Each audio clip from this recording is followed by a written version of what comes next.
live, folks. Possibly. We are. People are already commenting and it's not even gone live. There you go.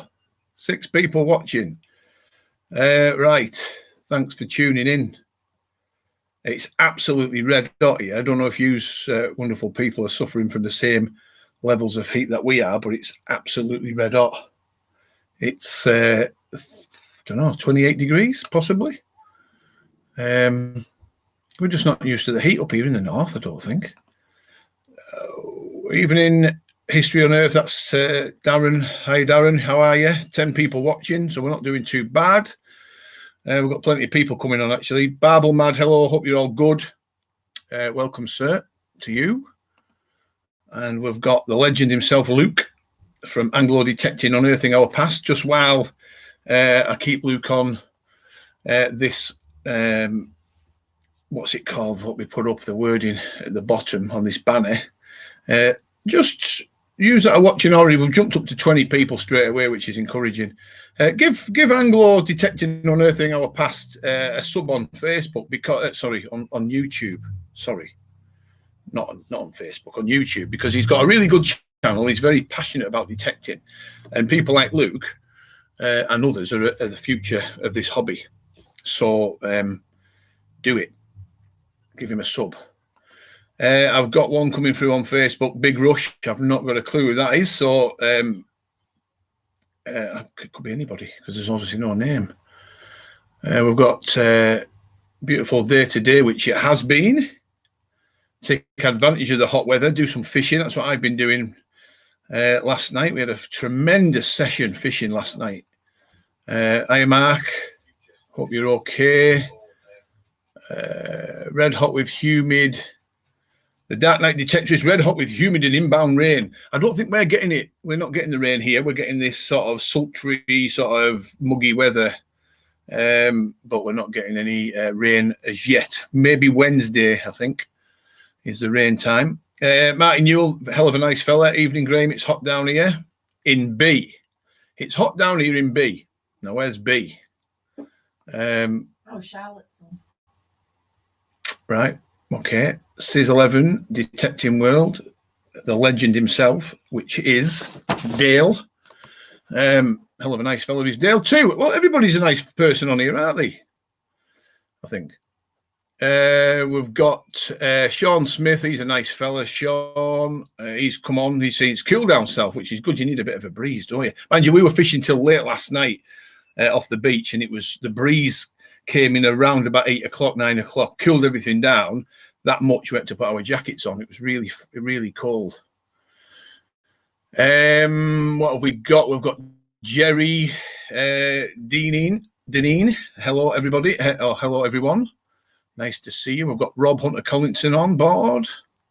If I've missed anybody, I have missed somebody actually, and I shouldn't do it. We've got DGR and R. Evening, Graham and team. It's Dave from Millenthorpe, which is only down the road from us, or up the road from us.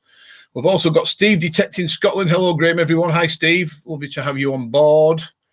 Martin Newell's actually commented where he's from. There you go. Thanks for that, Martin. I couldn't remember, sir. I've got a memory like a sieve. So I do apologise. We've got, what else have we got?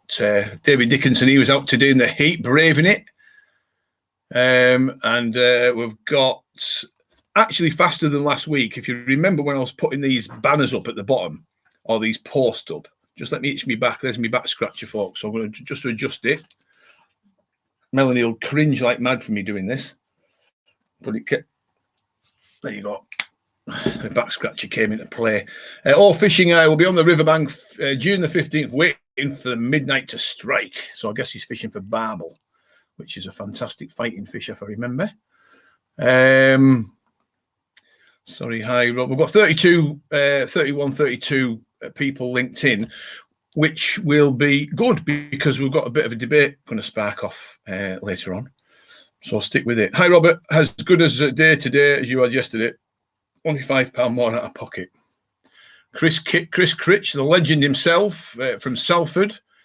He's a nice fella. He's Chris as well. I'm just going back up the comments because I think we did miss somebody. Oh, yes, we did. Raymond Piper, hell of a nice fella. He's Raymond as well. Comments regular on the Unearthed YouTube channel.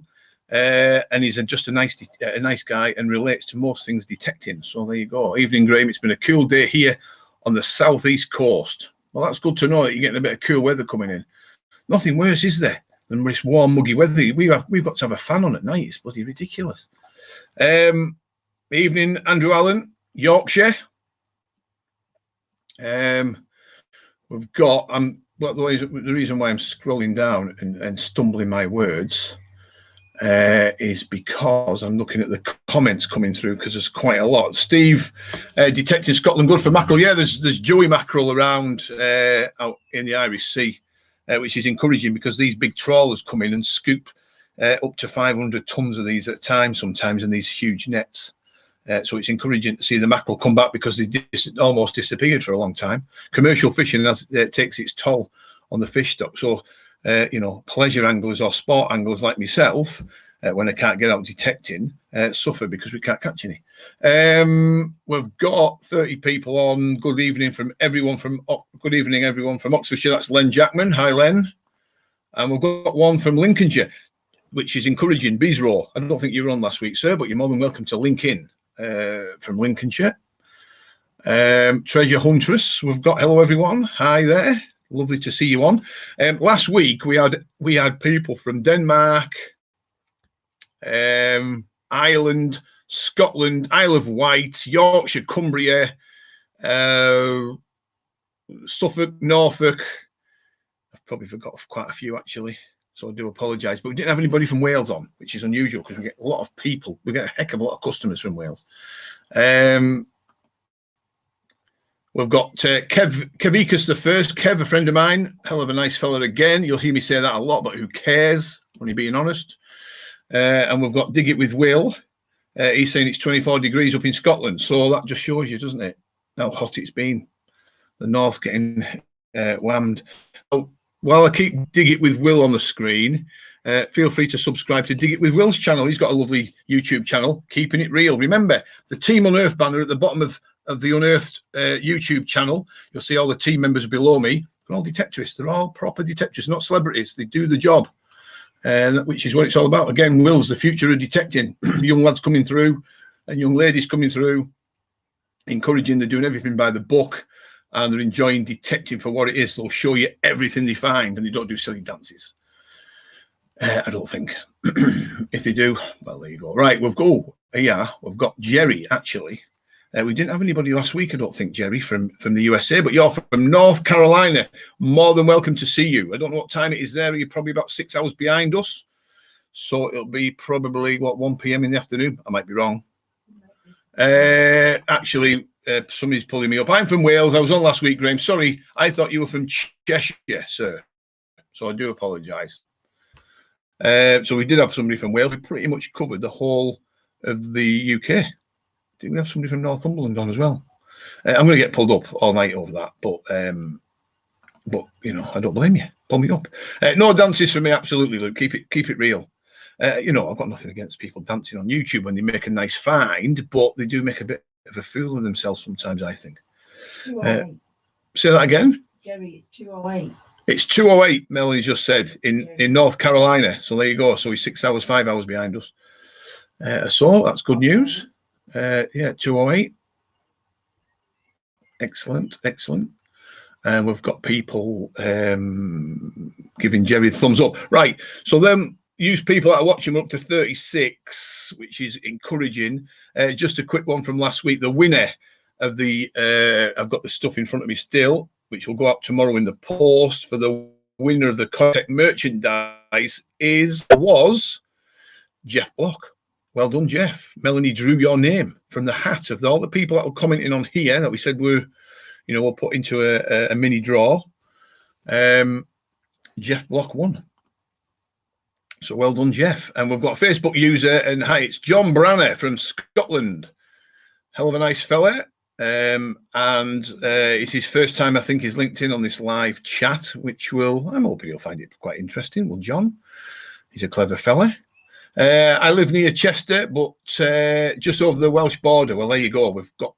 Do you know what? I'm surprised we haven't had more Welsh people on. We get a hell of a lot of Welsh customers and friends.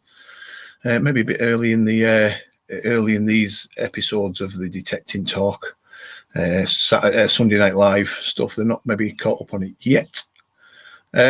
What we've got, right, so while I've got everybody coming on, we've got John Clayton as well. He's come on from Devon, and I forgot to mention Devon, which is another area that we covered. Hi, John. Lovely to see you this evening. Who also lived in Chester. And, of course, Dale with his little plug for his sub. I'll only dance for a sub. I think Dale's pushing towards 300 subscribers for his YouTube channel now, so he's desperate for 1 or 2 more subs, but it was very kind of everybody that watched last week to sub him. Any news? Not yet, Sean, I don't think, on that one. What else have we got? We've got John Branner again commenting, saying cheers, bud. Right, so just some news for you wonderful people that watched last week, and of course, you know, current people that are watching tonight. We've got 37. If you can give us a thumbs up on YouTube as well, and if you can give us a thumbs up on Facebook, that'll be good, because it actually comes up at my top. Mike Morgan's on. Mike Morgan, yeah. Kate Teasdale's on. Mike Morgan, legends, absolute legends, them two. Right, just while you're watching, information before I forget.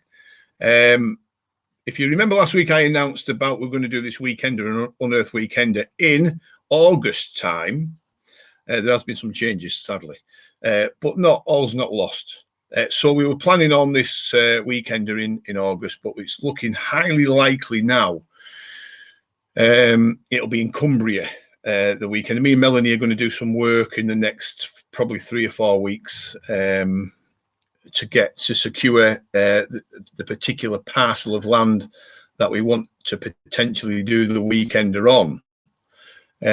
It's going to be probably based more around detecting than anything else. It's important that we get land that's going to make you wonderful people happy and find things, rather than just a catch up and a chinwag and a few beers. So it's going to be based more for the serious detectorists, but that's not to say we can't have a laugh, joke, and a few beers and things of an evening. But it's going to be pretty much a serious weekender if we can pull it off. So stay close on us for that one. We will release information nearer the time, but we have got a farm lined up that's never been touched, virgin land.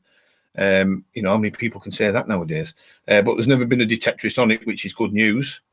So we're going to be announcing that. We've got to make sure we do it right. We've never done a weekender before, folks, so we've got to make sure we do it right. Born in Chester, where we are. So let me just see here. Right, so we've got here Suffolk Sifter YouTube did his first gold dance in his birthday suit. Moving on from that, Raymond. Born in Chester, most of my detected in that area. From David. Great show it was last week. Do you know the content you could have? I could fill bookloads of content for these live streams, but you spend a lot of time welcoming people, which is good. But I sometimes forget what I'm going to say. But we're up to a massive 44 views, which is really good. Actually, more than last week. I'm going to put it on now, Mel. I'm going to put it on now. Hi, Graham. What actually got you into detecting? Mine was down to a family life split up. Need something to get me out of the house. Be interesting to know. Yeah, no, it's a good point, actually. Detecting.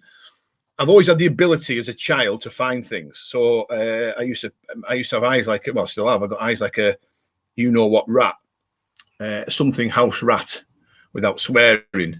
So when I was a child, to find lots of pound notes. If you remember the old pound notes, I used to find lots of money. We used to beach comb, so I used to find lots of fossils and sea urchins and all sorts of weird and wonderful things. So as a child, it naturally progressed from that over to metal detecting, and I've never looked back.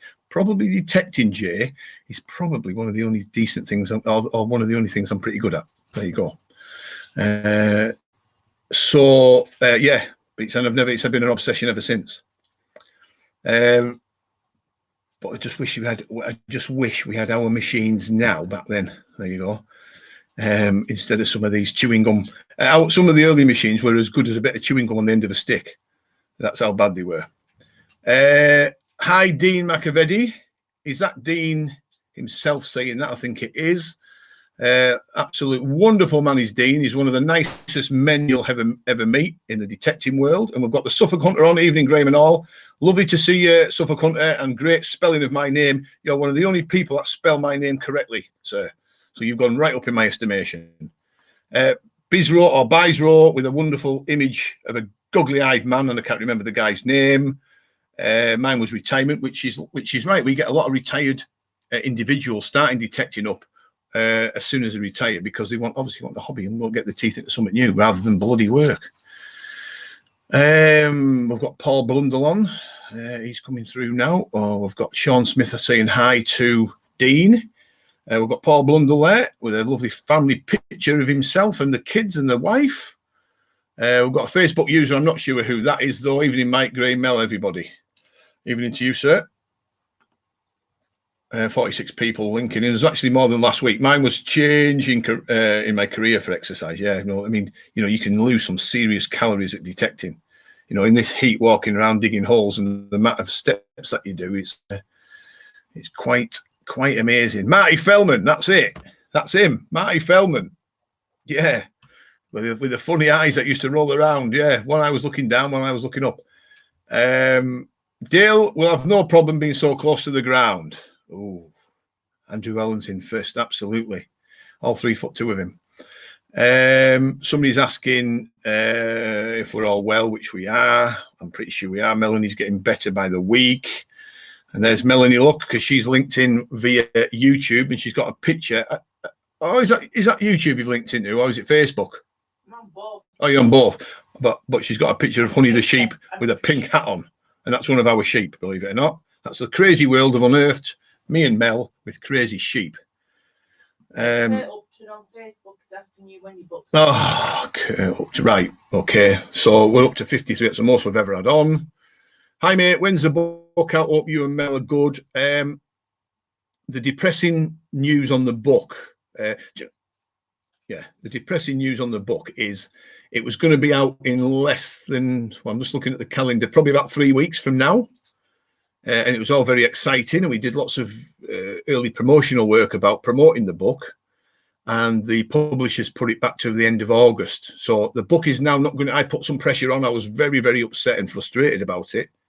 As I said last week, this week, just gone, I spoke to the publishers, and there's no way of changing the date until, well, there's no way of changing their minds or the date. They hold all the aces in the pack. So end of August for the book, which is a real shame. It's took a lot of time and effort, as we said last week, and I don't want to go down the route of getting all angry about it again, but it is what it is. End of August for the book, which is a shame. I think a lot of people will get a great deal of information, advice and guidance from the book, I hope. And of course, you've got to remember it's written in my own tongue. I left school with very little qualifications, folks, and I had to go back to college and get an adult education behind me. So, I'm quite proud of myself being able to write a book, but they've got to produce it. We put the work in. Let's get it on the out on the bookshelves. I took up, after breaking my arm, to build my strength up. And I guess that's John Branner, after breaking his arm, to build up detecting. And of course, John, your wonderful farmer friends all had lots of land for you to detect on, remember, sir. I know John has a lot of farmer friends. Raymond Piper, as an army kid, we lived in Gibraltar. I had a collection of cannonballs from the siege of Gibraltar at the time of Nelson. Our flat veranda was in danger of collapse. My dad took them to the museum. Fantastic, Raymond. We've got, let's just have a look. I'm just losing some of the comments. I didn't know Dale was from Middle Earth. He's from bloody somewhere, I tell you, Sean. He really is. Great to know Mel's on the mend, which is good news. And we've got Raymond Piper coming back in the museum in 69. Stuart Peacock, welcome, Stuart. I don't think you were on last week, but it's really nice to see you. So when are you next out detecting? Do you know what, Stuart? I don't know. The crops in most of my permissions are right up now. The pasture's growing thick with lush grass, and the areas that haven't got lush grass on, the cattle's on. and the ground has turned out to be bone dry again, even though we had 2 weeks of rain in May, solid rain, which softened things up. The ground's gone back to being hard. So I have got some very, very small paddocks to detect that have never been touched before. Fingers crossed that they're not full of green waste. So in the next few weeks, maybe next few weeks, I might get out. But fishing's took a little bit of my spare time up now, because when I can't detect a fish, so I can get out and do a bit of beach fishing and maybe a bit of boat fishing if I get the opportunity. Tubby's on Facebook. When I first started detecting, you needed a pipe finder's license. You did, yeah, from the post office. Anyone else had one years ago? Yeah, yeah. Lots of people, the early people in the 60s and 70s, that started detecting. We've got Evening Mel. Didn't know you were hiding in the background. You must. You came up as high 80s. He must be gold. Must be gold. You, Stevie detecting Scotland. Great comment. James Sparky's on. James, welcome, James. What are the people's thoughts on putting detecting finds into auction that are not treasure? For example, I think we had this last week, James. Actually, I don't know if it was you that mentioned this. This was touched on last week about the recent Roman bronze hoard from Rydale.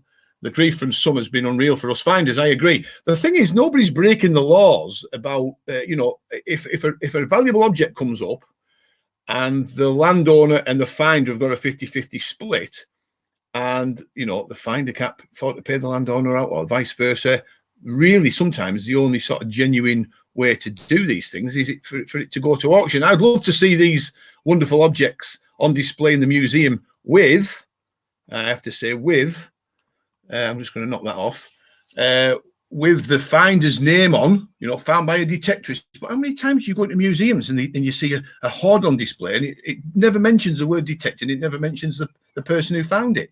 Frustrates the life out of me. Or they get put in some sort of darkened drawer somewhere, 4 basements down, never to be seen the light of day again. I'd love to know what some of the museums do with the gold as well. I really would. Because how many times have people found gold objects and handed it in through the treasure process, never to be seen again? What do they do with them?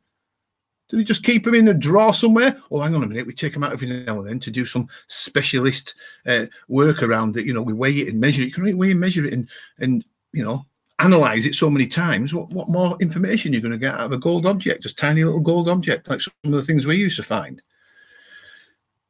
Ooh. So there's a lot wrong with the system. That's what I'm trying to say. There's a lot wrong with the system. And the more I'm looking into this dark and murky world of archaeology and the museums and things, the more I'm getting a little bit sort of peeved by it all, really. We're always seen as the bad guys, aren't we? Us detectorists by the academics and the anti-brigade and the elitists. It's wrong. We do 90% of the work, which leads me on, actually, to Twitter. I don't know if Melanie can get it up. I can't get it up on the screen, folks, because I'm not clever enough yet to put stuff onto the screen and still talk. But one of the archaeologists on Twitter, I don't know if it was today or it was yesterday, put a post on about detectorists and the fines and the portable antiquity scheme, and basically saying detectorists should fund it. Should fund the portable antiquity scheme by charging us detectorists a fee each year to support the portable antiquity scheme. So 1 minute they're banging on about us being restricted and legislated and in some quarters banned, and then on the next breath they're asking us to fund it. It's a hobby, guys, an innocent hobby that we all enjoy. We all get plenty of exercise from, bringing history to life, saving it from potential destruction. So there you go, a bit of a rant. Melanie's laughing in the background with her eyes raised. I've got beer and Neolithic stuff in Folkestone Museum donated in the 80s. Only mentions the farmer. Well, there you go. I mean, do you know what? It bloody frustrates me. It really does. It's you're right, Raymond. Andrew Allen, the finder's name should be displayed. They're part of the history. Absolutely.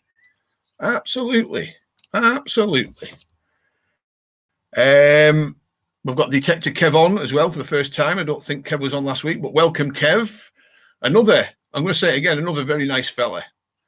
Why pay the Portable Antiquities scheme to attend a club. Right, I'm going to tell you a little bit of a crack. Actually, now we're on the theme of this. I was talking, and this is a true story. I was going to leave this for a YouTube video, but I'm not. I'm going to do it on live because I think these live talks are really sort of fundamental to the whole idea of doing live streams. So I was talking to a farmer recently. I'm not going to say the area. I'm not going to even say the name of the district or anything like that because there's no need to. But the important thing is I was talking to him about detecting, and we've got permission off the gentleman, and we've had it for a number of years. I don't know if I touched on it last week. You know, so I can't even remember what I've talked about half the time, but I'm going to say this. He talked about a hoard being ploughed up on his land in the early 60s, late 60s, early 60s, by one of the farm labourers on his tractor. He noticed when he was ploughing the particular field that some orangey brown pottery had come to the surface, and when he jumped off his tractor to examine it, he noticed there was Roman coins, and he'd recovered what he could, and the pot broken, and wrapped it in his shirt, and then took it back to the farm. The farm. I'm just getting. Are you? Just getting a little bit of lag there. Right. So the farm then took it in. They lay it out on the farmer's kitchen table in a towel, actually. All the coins lined up and the pot, and we're quite amazed by it. Because in them days, you know, they'd probably never seen Roman coins like that. There was over 100, or maybe more. I've got it in my mind 600, but it might have been just over 100. But either way, significant amount of Roman coins. The farmer's wife rang the museum, the city's museum, and they sent an archaeologist out, or it was either an archaeologist or a member of the museum, either one. Might have even been both. Came out to examine the hoard. Didn't really say a great deal, but took it. Still wrapped in the towel, took it, and it was never seen again. So the tractor driver was so incensed that he actually left the farm. He was so angry and upset that they took this hoard and they didn't get any information back off it. They just took it, and away they went without any information or anything regarding that hoard. But here's the interesting thing. Years later, the hoard actually turned up in a museum in a different county. No mention of how it was found or where it was found. It just turned up in a totally different county. And I just find it absolutely bizarre. But here's the thing. Wouldn't it be interesting to see if all the coins were there still? You know, they didn't even give an accurate number of how many coins were recovered. So the museum display of these coins, there was no record of how many they actually found, which I just find absolutely amazing. I mean, I would like to. I think it's still in there. It's still in one of the museums now, on display. It might be worth me just, if I get a chance, just to ring up and say, you know, that was found in a completely different county. Why is it on display in your museum? Good evening, folks. Steve Wadey, lovely to hear from you, sir. What have we got? Barbel Mad only got into detecting 3 years ago through a friend. Just can't put the fishing rods down, so don't get out as much as I would like to. Fantastic hobby with a great bunch of people saving history. Absolutely, sir. Absolutely. We've got Victor coming in now. Hi, Victor. Hello, sir. Lovely to hear from you. Lovely picture of your little Yorkshire Terrier. If it isn't a Yorkshire Terrier, pull me up over it. Detector Kev is saying, can do it by myself. Then it was sold. Sorry, Kev, I've probably pressed the wrong one. It was sold by whoever collected them. That's why I'm saving up for my archaeology course. Now then, here's another thing. Just while we're on, because this is one of the things I jotted down. Hello, everyone from CA Hello Unearthed UK. Hi, Dirt Happens. How are you, sir? If I've missed anybody else, I do apologise for what rambling on. Here we go. Andrew Allen coming on, 44, watching. Sheffield University are having their archaeological department closed down. I know of a few lecturers there who are very anti-detectorist. I did think that the closure isn't a bad thing. Well, here's the thing, right? Here's the thing. Yeah, Mini Yorkshire Terrier, thought it was. There you go. Teddy the Mini Yorkshire Terrier. We've got a new sub as well coming through, which is very, very nice of you, sir. Dirt Happens, a new subscriber. That's really nice. Here's a story about archaeological courses. In the 90s, me and a fellow detectorist signed up for an archaeological course here at Furness College, which is in Barrow-in-Furness, the college at Barrow-in-Furness. I signed up for it. It was a 12-week course with a chance to do about, I think, another 6 weeks after that, if I remember. And I went into this classroom. It was an outreach centre, so it wasn't actually the college. The college rented a room, and I attended it. And there was various individuals from all walks of society, shall we say. So there was women, men from all different backgrounds, and I plonked myself down. 93, I think it was, 1992, 93. So I'd have been 22. So it was a night school class. And my friend gave up after 4 weeks, and I carried it through. However, it was okay. We learned quite a lot. The reason why I wanted to sign up for this archaeological course is because it gave me more knowledge. I was able to glean out, information and guidance about certain aspects of archaeology, which I thought would have been helpful. As me as a detectorist, or a responsible detectorist, it would have held me in good stead to have it or to attend the course. However, things went rather pear-shaped when one day I decided, in my knowledge, to bring in some coins and artifacts that I'd found locally with my detector. Some of them being Roman artifacts and coins, and some being medieval artifacts and coins.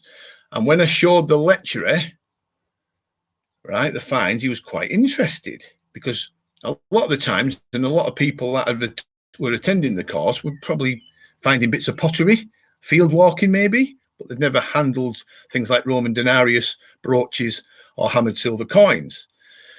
And he took a great deal of interest in the finds, and then plucked up the courage, I guess he did, to ask me where I'd bought them from. I said, well, I didn't buy them. I found them with my metal detector. Now then, as soon as I used the word metal detector, I was shunned by members of the classroom. There was two ladies, identical in their appearance, so I guess they were probably twins, long, dark hair, slightly overweight, with big, thick-rimmed glasses on that sat in front of me.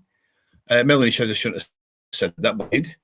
And they threw me more dirty looks because I told them I'd used a detector. They huffed and puffed, and they ended up in sticks from the chairs, the desk in front of me, and they sat over the opposite side of the room. And I heard them many times shuntering under their breath about me being a detectorist. They made me feel proper uncomfortable. They made me feel that uncomfortable that I didn't actually continue the course of its full duration, if that makes sense.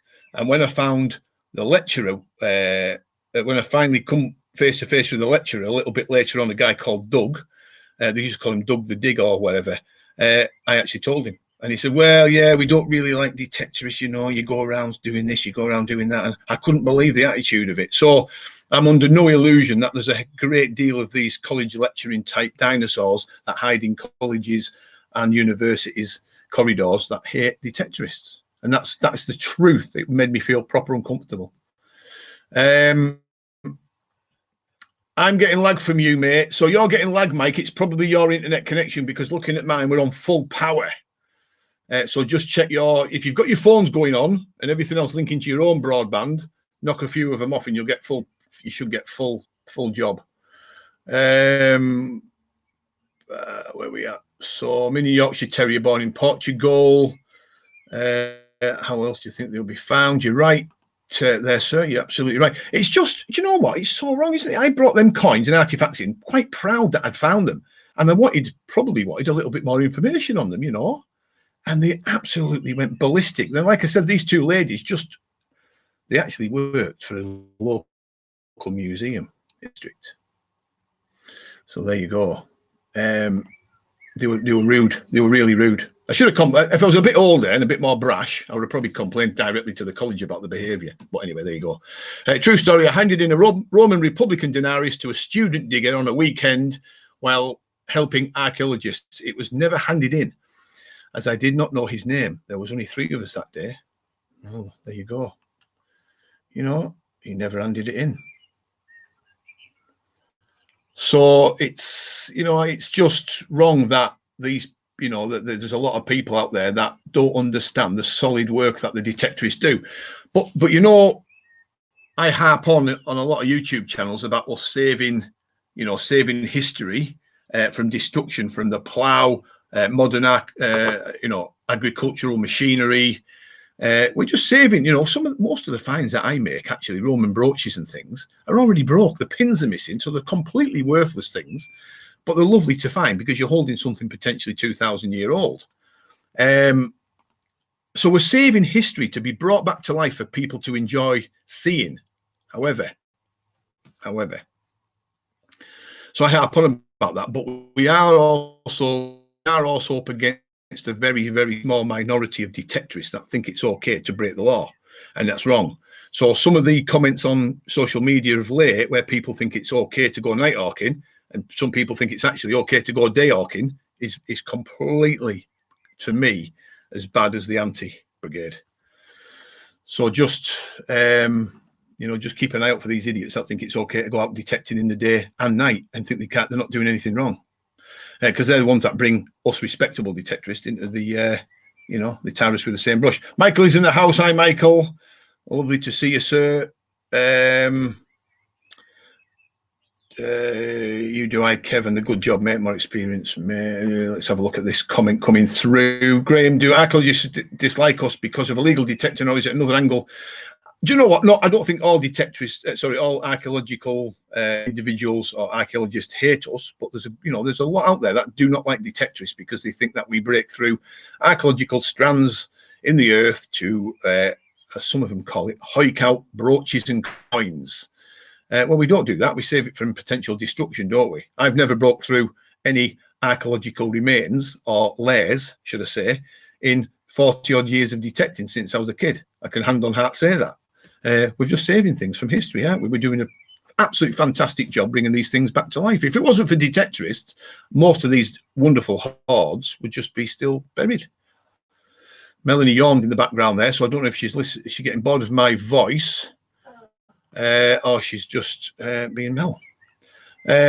I have got to hand some things in soon. It'll be a long time before I get anything back, either info or items returned. Well, it could do with being a little bit quicker, couldn't it? But then, of course, we're understaffed and everything else kicks in. It's just, you know, it can be frustrating, can't it? You break the law here in Ireland, you get 6 months and a big fine. Yeah, no, it's Republic of Ireland. You know, the Irish laws are different, aren't they? You've got to be careful. Even the Northern Irish laws are slightly tweaked, just like the Scottish laws are slightly tweaked. You know, but the thing is, you know, we've got to remember everybody, every single person that detects that I know do it because they love history. You know, they don't want, you know, they don't want to be, you know, tagged with the same brush as the tiny minority of idiots that go out detecting at night and spoil it for everybody. You know, destroyed by modern farm machinery. How many times have you found a brooch or a coin or an artifact or a buckle or whatever it may be that you know that the next turn of the plough, you know, 6 months, 9 months, 12 months on, would have just smashed it to pieces? You know, it's just crazy, absolutely crazy. But, you know, this is what we're up against. There's a growing number now of frustrated anti-detecting brigade individuals out there that don't like what we do. You know, it's just crazy, but they don't understand what we do. They don't understand that it's a harmless pastime that everybody enjoys. If I don't find anything detected now, I'm not bothered. Not bothered. Just getting out for years ago, it was all about hammered coins and all about Roman coins. And if you didn't come back with a handful of hammered or a handful of Roman, then you were upset. But I've completely changed my outlook on detecting now. I just want to get out for the adventure. If I find anything, it's a bonus. If I don't, at least I've tried and I can go on next week to have another go at it. So Raymond's back on again. History Unearthed. History Unearthed. I have found it's a class thing. Most detectorists are working class. Archies are mostly middle class. Therein lies the amnos. Well, that's right. I mean, you know, some of these Archies, or most of these Archies, are, you know, clever people, and they're well educated, and they've been through the university system, and they've gained a degree, and everything else. So there's an element of elitist looking down on the, you know, the poor working class detectorists, and it's wrong. what are we on here? I used to make YouTube videos on metal detecting and he had to stop. That's from Mike. Angle on Earth, that's it, which is good. A nice thumbs up from Luke. Dark Detectorist. And do you know what? This is true, this. That's it. I don't mind as long as I get at least one Vicky Penny day. Do you know what? I know detectorists, right, that have been in the game a long time, and they set their standards so high that only gold will be sufficient to you know, for their needs, if you will.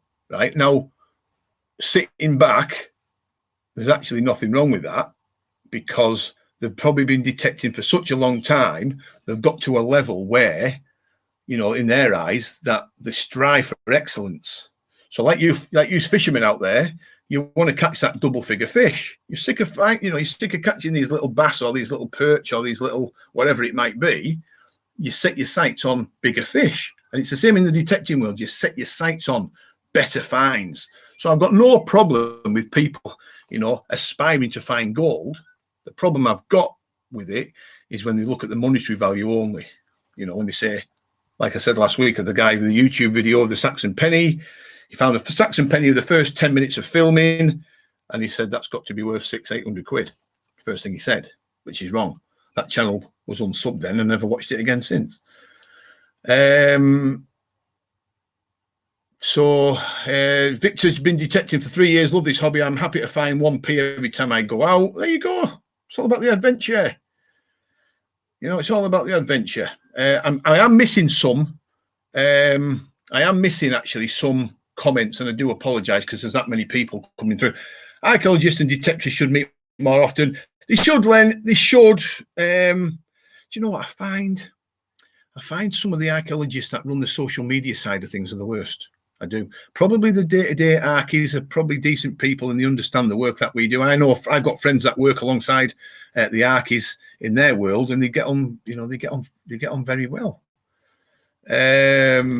We've got a new guy coming on, folks. El Campello, detectorist Phil Griff. I like finding coinage on beaches over here, but if I find trash, then the beaches are clear. There you go. Just the thing is, you don't know what you're going to find when you go out. We've got a Facebook user coming on. I haven't got a clue who it is. Melanie's actually falling asleep because she's had a tiring weekend. I'm looking to find one hammered coin when I go out. As long as I find something complete, even a button, it's a good day. They're the best. You know, by all means, strive for better finds. You know, don't sit back and think that your Vicky pennies and things are just going to be, that's all it's going to be, because eventually you'll find something better. But remember, it's about the history, folks. I think it's about the history anyway. We've got one coming through, and I don't know who this is. Actually, let's have a look. Stan's lad with a lovely picture of a Saxon coin by the look of it. A big Viking sword mount I found. Went to British Museum for over 2 years. Hadn't known one of that type to be found in UK, so sent it for soil sample reports, as didn't believe me. Well, you know, you've done the right thing there, Stan, or Stan's lad. And then you get that. You know, it doesn't inspire you with confidence, does it? Really doesn't.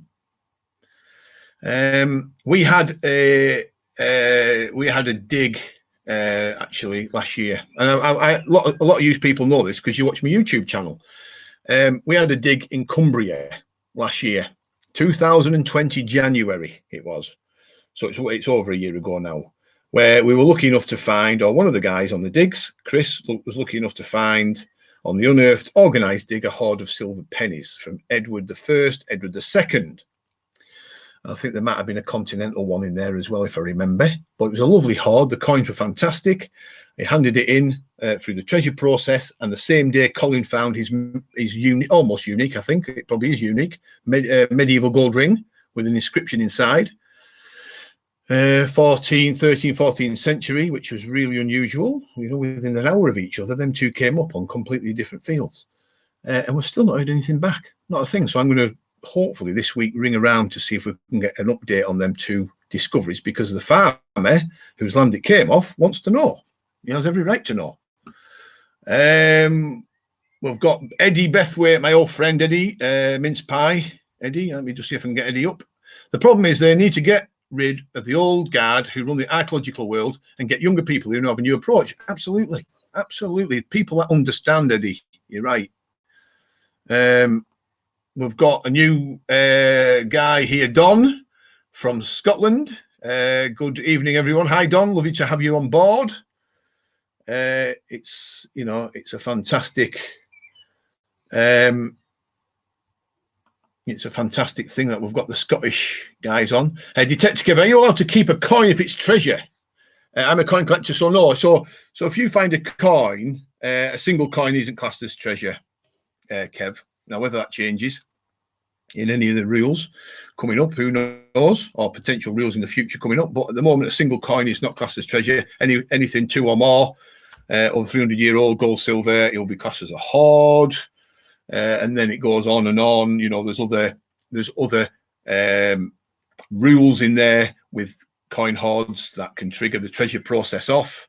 Now, if your coins do go to treasure, then it'll go through the treasure process to the committee and things and everything else. And if the museum decides to say that they don't want it for whatever reason, or they can't afford to acquire it, or whatever it could be, then you and the landowner, or the finder and the landowner, or the landowner gets it back, and then you've got to go through the valuation side of things there. So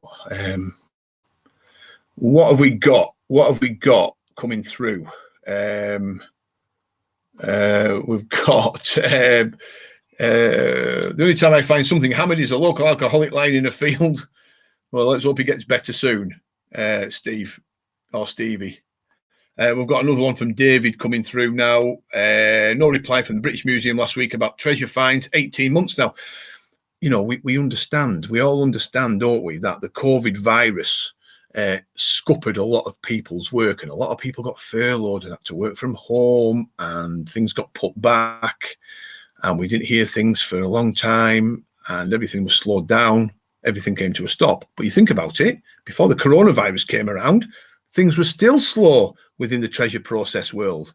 And they blamed whatever, lack of staff and, growing numbers of treasure cases being brought to the forefront and everything else. So it's difficult, isn't it? It's difficult. And have you been out lately, mate? Hi, Mike. I was out about 3 weeks ago detecting on some new land. We had to scan over some new farmland. Half-cut hammered came up with some copper coins and a bronze artifact, and that was about it. The rain in May stopped play around about 2 o'clock in the afternoon. We got absolutely drenched. But I'll be out soon, Mike. We're going to be having some digs soon. And remember, the silage. The farmers are cutting for silage. We thought that the cuts would never come because there was no growth here in the north at all, because the soil temperatures were that low. The grass wasn't growing. But the farmers now are cutting for silage. So I'm thinking we'll probably be out and about end of June into July. Now, I did get, I'll put this to bed because somebody will inevitably ask, is there going to be a continuation of the filming that we did on ITV, the Henry Cole's Great British Treasure Hunt? Now, a lot of people watched it and a lot of people enjoyed it, but that was only a pilot episode. So what we're saying to people now is it's looking good. We're keeping our fingers crossed that we'll go to series. So you may see my ugly mug on TV very soon. Hopefully, fingers crossed. We've got a lot coming up, folks. I'm sorry. Listen, I'm really sorry that I'm missing people's chat. Future Bleeps, hello to all in the chat. Hi, lovely to see you. I don't know your name, but I'm missing people left, right, and centre. Right, okay, Sean. Good to see you, Sean. Lovely to see you again. Thanks, Graham and Mel. Got to go and feed my cygnets. Take care. You come back whenever you want, Sean. One of the nicest men you'll ever meet on the planet. What we got? Good comments, Graham. Keep the love of stories on detecting. Well, that's good. The detecting tales theme that we're doing on YouTube is just relaying some of the past things that have happened to me over the years of detecting. But you think about it, a lot of detectorists that watch this, will have the same stories, I guess, but it's just that we're relaying it over to our YouTube watchers. And I like doing it. I think it's good. It's good to bring the memories back. Eddie, when's the book out? Unfortunately, Eddie, the book's not out. It's been postponed or put back to end of August, which is a real kick in the you-know-what. Okay, it's out of my hands, mate. It's just madness. I did kick off this week about it, but you know what? I did not get a single opportunity to put my case forward. Len Jackman, some treasure cases can take 4 years. Yeah, no, they can. You know, it can be a timely process, can't it? And you've got to sit back and just wait. But we do need an update. We do need an update on some of these things. When we go, let's have a look at this now. Hi, Graham. I have a suspicion there are fake metal detectors being advertised on YouTube. The clue is what looks like the old electroscope con. These are the background of the ad. Thank you. Yeah, possibly, sir. Yeah, I can quite imagine it. There's a lot of Stan's lad. I knew it was. It's me, Lord of the Coils. We've got David coming in. I think I sub you. Where we are? Where you're from? Detector Kevin, where you're from? So Kev, Detector Kev, somebody's asking you where you're from. Here's the other thing as well. We're getting a lot of emails to us direct, me and Melanie, from companies or manufacturers asking if we want to sell and stock their machines, and they're all pretty much counterfeit types from do I say it, the east, right over the east. So make of that what you will. Graham, if there is going to be a series, hopefully it will not be filmed during the detecting season. Oh, sorry, it will be filmed during the detecting season. Yeah, no, it's, you know, if you ever, or any of you ever detect in 36 degrees of heat while you're being filmed for 2 full days, then you'll know how difficult it was. I mean, we did an extremely, you know, difficult job, and we come through it and I think we did an amazing job on that. I've never felt heat like it. You know, be it off camera, the amount of water that we consumed was just incredible. Absolutely incredible. So yeah, it needs to be August at least, I think. Do we think set aside will come back now we have left the EU? I think farming is going to change significantly, isn't it? I think with the EU situation, Eddie. But it'd be nice to think that we could, you know, because set aside used to keep a lot of people going, didn't it? You know, through the periods where crops were coming through or land was out of bounds. So you could, you know, you could get out and about on set aside. So yeah, I'm hoping so. Detector Kev is saying, Stevie, I subbed you. I'm subbed to you, but your notification bell off. I've turned it on now. Sorry, I'm missing your vids. See, the thing is with this is a YouTube community going on, which I think is good. I think I'm all for YouTubers sharing and having a crack and getting on well, and sharing best practice and everything else. Future bleeps. So madness to get you all to do that in the heat. It was red hot. Absolutely. I mean, we can't control the weather, can we? And we had to get in because of the time slots and things. So I think we did extremely well. Steve is asking, do you not stock XP stuff there? A reason for that? How do you select stock? No, we don't, Steve. We used to sell XP, but there is something that I'm not willing to discuss live on air about that situation. So you're more than welcome to give me a call sometime and we'll have a crack over the phone about it. But no, we took XP off the shelves about 18 months ago. Looking for subs to anyone trying to get 100, too much appreciated. Well, give Stevie a sub. I'll give you a sub, Steve, when I'm off. So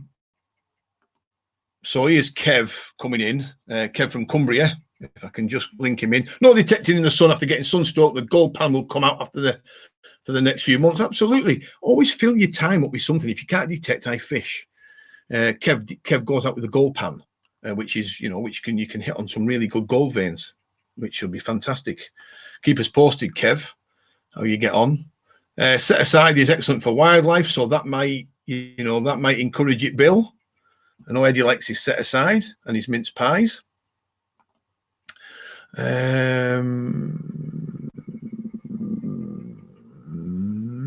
Stevie, you've got a new sub, but sub him back, please.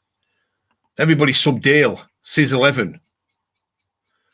It's all about rewilding nowadays. Percy says, taking agricultural land out of the production for the UN Agenda 2030. Yeah, I mean, it's just, things are going to change, aren't they? Things are going to change. Are we going to be into a situation where they're going to be potentially ploughing more land for crops for food as the population grows? Who knows? Suffolk Hunter Gramey, you have written a book, created a monthly magazine. Dare I ask what's next? Bi-monthly Suffolk Hunter, the magazine, yeah, bi-monthly. I don't, you know what? I don't really know. I mean, detecting is just, you know, it's my passion. It's my hobby. It has been like that for years and years. But it's how far we go with things. I don't know if we've got anything else on the horizon at the moment, because it just, with everything going on, Melanie's illness, and the book drained me, the filming drained me a bit, and running Unearthed as a business absolutely drains me. That's why we have every Wednesday off, folks. I don't know if you guys know that, but every Wednesday we're shut now. So I'm retired for 1 day a week now, because we were glued to the office for 6 days a week, which is just no life. So I don't know. I really don't know if I've got anything planned for the future, really. I'd like to do more Unearthed digs. Proper Unearthed organized digs where, you know, we don't make any money out of it. We just give all the money to the farmer. We're not greedy. We're not in the commercial dig game. Do you know what? I could probably be better off financially if I would, but I don't like doing it. I just feel uncomfortable doing it. So yeah, I might start the Unearthed organized digs more frequently in the future. Good point. Cucumber wielding pewter. Oh, I've got a lot of banter going on that I'm not going to put it all on the screen. I do apologise. 51. Liddy, evening G. Lovely to see you, Liddy. I hope you're well. I hope the weather's nice and warm. Because it is here. Yes, not healthy, mate. Time for yourself and Mel, most important. Absolutely. I've got, you know, you get to a point in life. As soon as you turn 50, like I have, your priorities change. So I'm not an aggressive businessman. I'm not out there to make thousands and, you know, hundreds of thousands of pounds, because the detecting world isn't like that. It's a niche market. Not everybody wants a detector, so you're never going to get rich, or I'm certainly never going to get rich on selling them. So there's other priorities. Get out, fresh air. We do a bit of sheep farming. We do a bit of fishing. It's great. But detecting always comes first. Swinging a detector out in the fields, there's no better place to be. 44 people, only 29 likes. No, that's right. That's a good point, that, Kev. 44 watching, only 29 likes. Come on, folks, hit the like, please. That's very kind of you, Kev. Let's have a look what we've got. We've got a lot of stories. I'm missing bits and pieces, so I do apologise. 55 liking, 55 watching even. How did you both get into in the business of selling detectors? Very quickly, Len. I worked in education for a best part of, what was it, 15 years, maybe 15 years, but I was traveling a lot. I was in different cities and different counties regular. Head office was London, regional office was Newcastle. So no matter how and where I went, there was always a massive distance between my home office and the workplace. So after 15 years of driving countless thousands of miles, I just became tired of it. I was offered the chance to take my package, which I did. And then from the package, I decided to set up a small detecting business, which was only going to be part-time. And it was only part-time. We sold things like Tesoro machines and laser machines and Garrett machines and Viking machines, I think it was then. And then it went very quickly from being a part-time venture to a full-time venture. And then we were selling pretty much just about what we are now. So, yeah, we grew very quickly.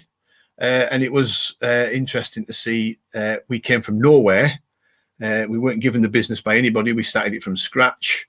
And we became successful, but it didn't go down well with some of the other dealers as coming out the woodwork from nowhere, when they already had maybe 20, 30 years of experience behind them and maybe a bit of a close shop situation going on. So we've always been different and always been the black sheep of the detecting world, but that's what I quite like that.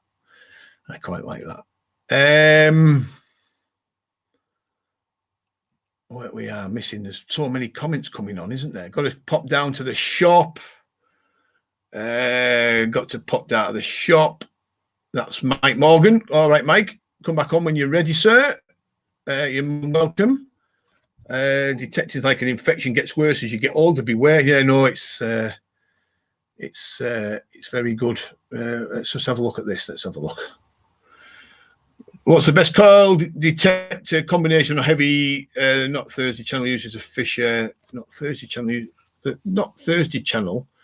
Uses a Fisher F19 with a 5-inch coil to great effect. Yeah, good machines, F19 actually. G2 Plus is better. Basically the same though. Yeah, 5-inch coil's pretty good. They do an 8x5 out there somewhere. 10-inch coil as well.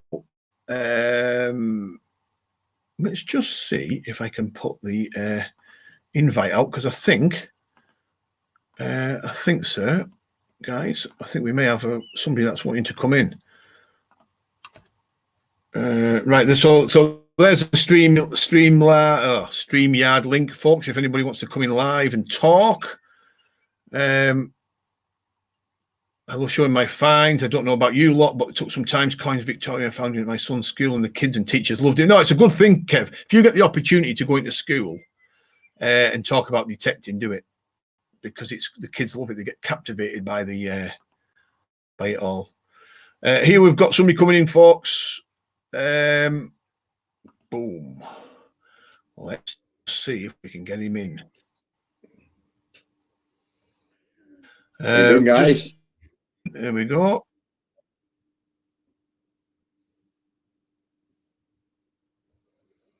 Who it is? Look who it is. Can I do his accent?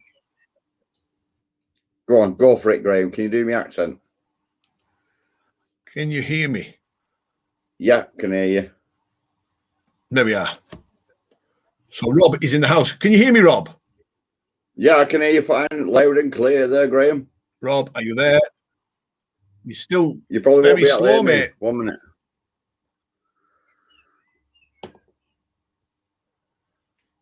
Graham, are you heading to detecting? If so, do you have any tips, as it's my first one? Are you heading to detecting? Are you heading to detecting? Oh, we've lost Rob. We've lost Rob very briefly. I don't know what's going on there, but we have got another individual coming in.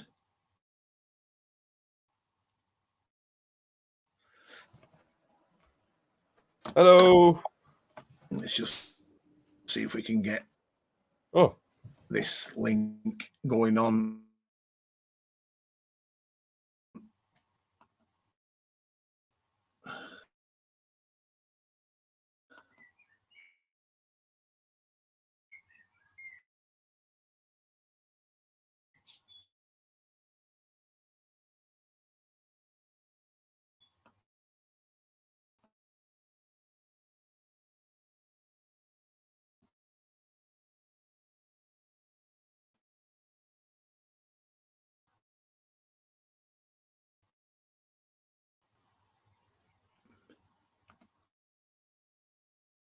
Or is it it's just doing the same as it was last week? We're just having a little bit of a blip.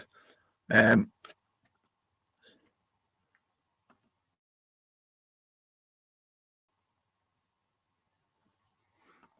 we're not. It's not having it, Rob.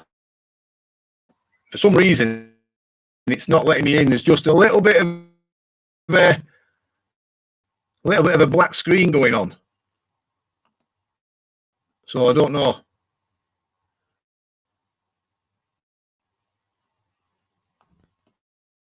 Don't know, mate. Not sure what's going on there. Very strange. It's almost like it's really lagging bad. Let's have a look a minute. Hang on. People are saying,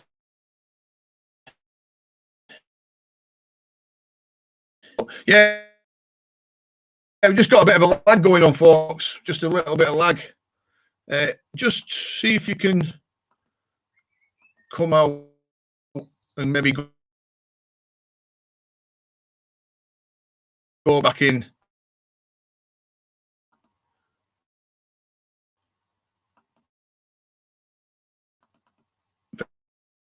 Very slow though.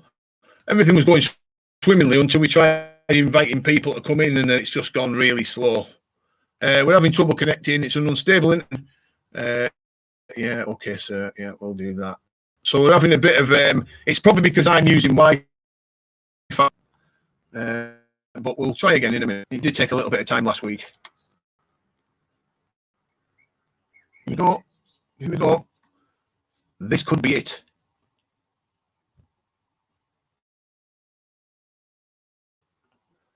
No, it, folks.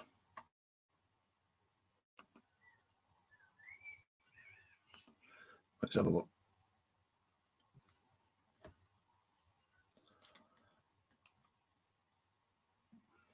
That's better. Right. For some reason, it just says device not connected, and we've got two people trying to come in. Why? I don't know what that's about, but we're not having a good session. I think. Yeah. So we're not gonna go ahead with that live draw, folks. We can't do it. For some reason, it was just not having it. Just not having it, mate. But we'll come back and we'll have a look. We'll have a look in a little bit.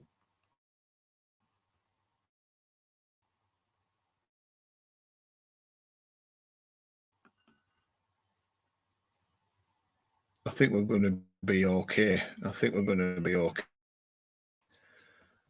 We just what it is. We try to bring people in into the live chat, and when we do that, we just can't do it. It's just not having it. Let's just see if we can. No. Very odd. Very odd.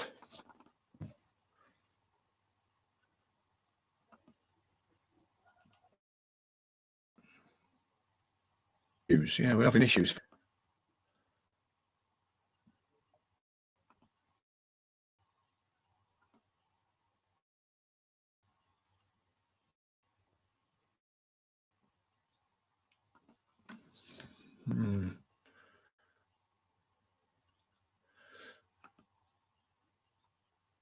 Someone's definitely crashed it. Definitely crashed it. Big time.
We should be back on, folks. We should be back on. It completely crashed. We had two people trying to come on at once. If you can give me the thumbs up to say you can hear me. If you can hear me again. It's been hacked by the archaeological old boy. Yeah, we've still got 37 people, but I got two people trying to join at once, and as soon as I started clicking it, everything went back.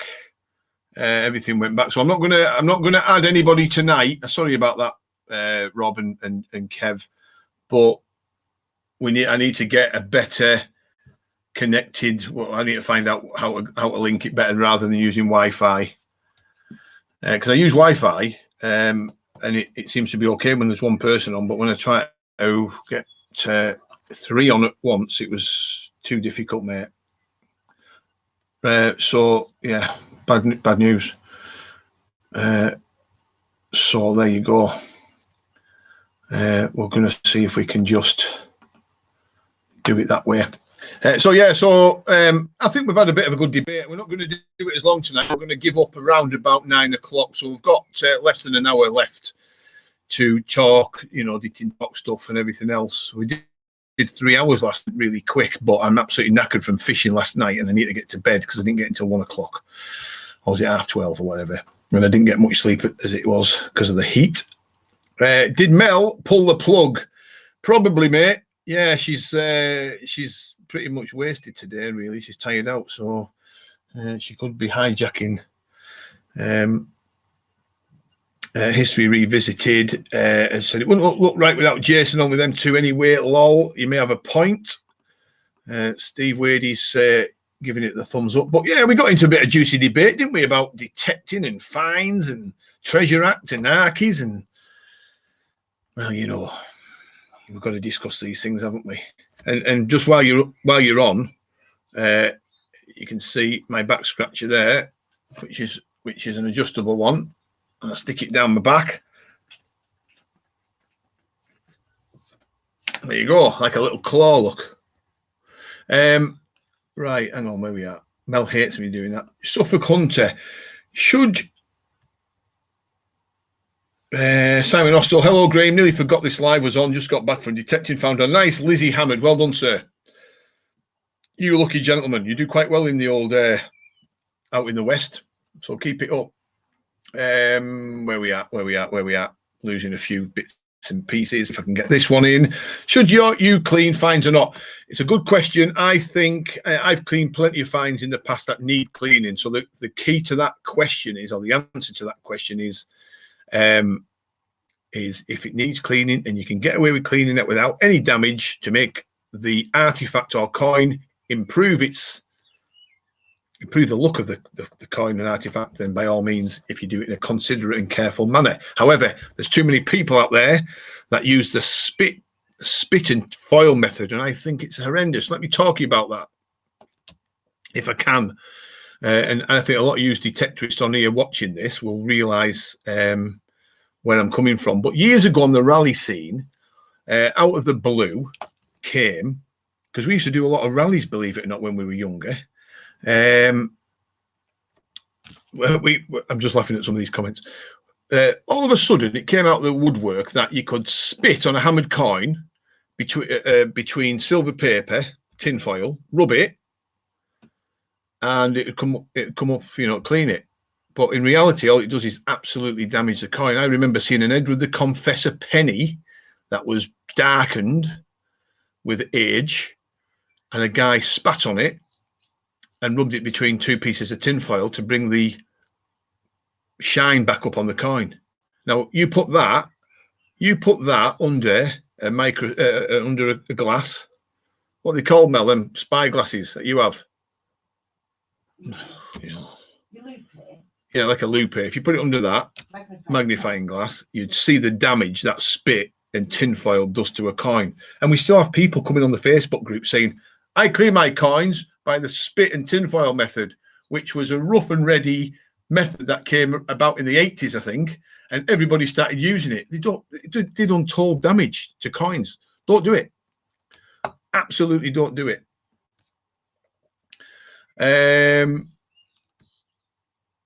Sorry, sir, we might have missed this. Help, please. How do I best preserve a very fragile medieval enamelled horse pendant found yesterday? If it's fragile, very fragile, I would be very careful. I wouldn't even clean it or preserve it. You can dry it out and gently remove any surface mud or dirt from it with a very light bristled brush, just to remove any. But you've got to stabilize it and make sure it's dried out as well. But you can use Renaissance wax, as Kev said. That's quite a good stuff to use on it. But yeah, be very careful with it because, you know, people over clean things. It's just crazy. Right, there you go, folks. Here's another one coming through from Al Plevy. All right, Al, great picture of yourself, mate. All right, Graham, what's the first detector you ever bought? And in your opinion, what's the best you have ever had? That is a really good question, Al. I can answer the first part. The first detector I had was something called the Joan Allen coin shooter in 1977, which was a needle, no discrimination, pretty much dug everything with it within the first 2 inches, and that was that. But we had a lot of fun with it as kids.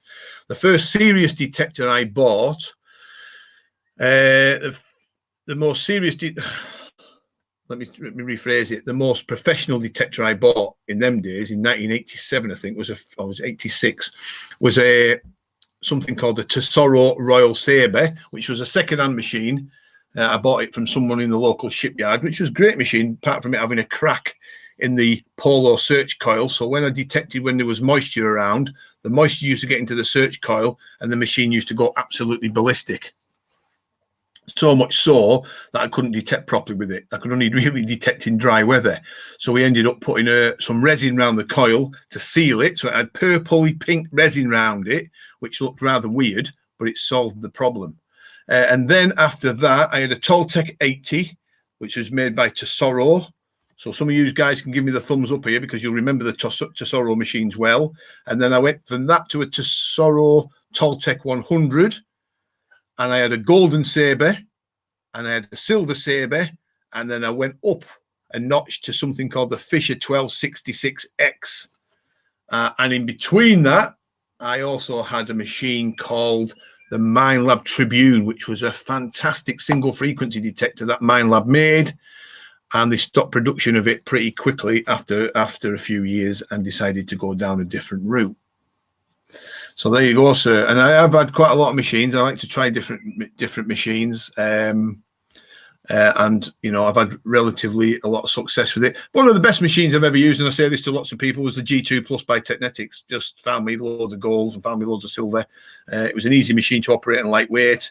It could have been improved. It should have been improved, but it wasn't, which is a shame. But that was a terrific detector. It really was. Kev is saying, mine was a Maplin special at 30 quid. How many people bought Maplin specials? Absolutely loads. Where we at here? We've got loads of people coming through. Do I rate ultrasonic cleaners? No, I don't actually. I've heard people. I've heard about ultrasonic cleaners and people having various levels of success, bad and good, or good and bad. Personally, I would keep away from anything that could potentially harm fines. It might, you know, ultrasonic cleaners might be a perfectly straightforward way of doing things, but I don't do it. What we got here? Can you please share a decent program on the next 800 to discriminate iron? I operate on 5 tones with iron bias of 2 and recovery 5, which probably suits you, Alan. I keep my Equinox a little bit more simplistic than that. I have it on 2 tones for now. I think the 5 tones is good. It takes a little bit of time and effort to get your ears tuned into it. At the moment, I'm using mine on 2-tone, field 1, 20, round about between 18 and 20 sensitivity. I don't max the Equinox out, and I definitely don't max it out. I have it on, depending on what ground I'm using. If I'm on arable land, I use it on 5, recovery speed. I have the iron bias anywhere from 4 to 2, so I tweak it. And I have the volume on maximum, and I find lots of hammered with it, and I find lots of artifacts and things. So it really does me well. But everybody tweaks their Equinox. The thing is with the Equinox, it's such a vast detector. You can actually be, you know, can make it as simplistic as you want, or you can make it as complicated as you want.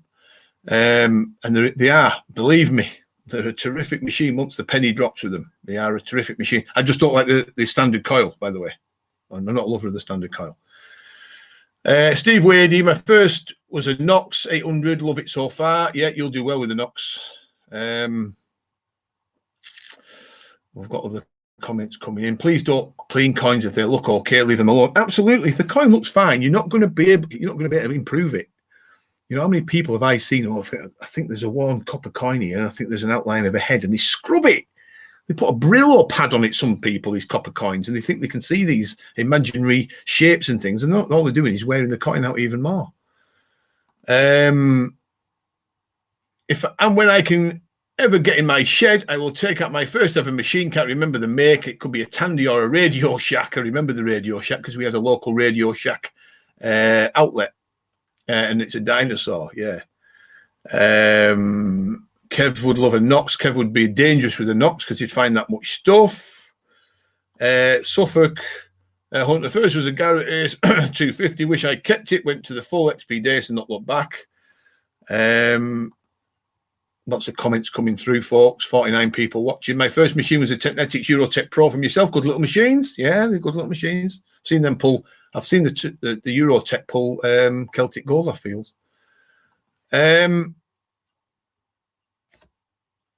What do I think of the CTX 3030? I think it's a good machine. I think it's a little bit, for me, a little bit heavy, Don, but I think once people learn the features of it, they can really sort of do the business with it. I got to go. Nice chat. Speak later. Okay, Kev, great to see you. Pity we couldn't get you on live, but we will next time. John, where are we at, John? I got an SP24. They're good coils, SP24 coils for the Nocta. Brilliant. I actually prefer the SP24 to the standard. Just bear with me a sec. There we go. We'll get some light on. Thanks, Graham. We'll now revert to 2 tons. Do you know what? I'm only giving my advice on how I use mine. I find cut quarters, cut halves. I find, all sorts of weird and wonderful things with the Equinox. I've had some really deep Roman coins with it, actually deeper than any other detector I've had. But it's all about settling down with the settings that you like. I just like to keep it simple. But I'm probably not getting the best out of it either. Who knows? I haven't actually used my Equinox that much because of the coronavirus. Where we at? Dark Knight. I think we've had this discussion. First night I owned as a simplex, still got it now. Great backup to the Nox. Absolutely, absolutely. Those who can afford it, have a main machine and a backup machine. I do. I've always have. I'm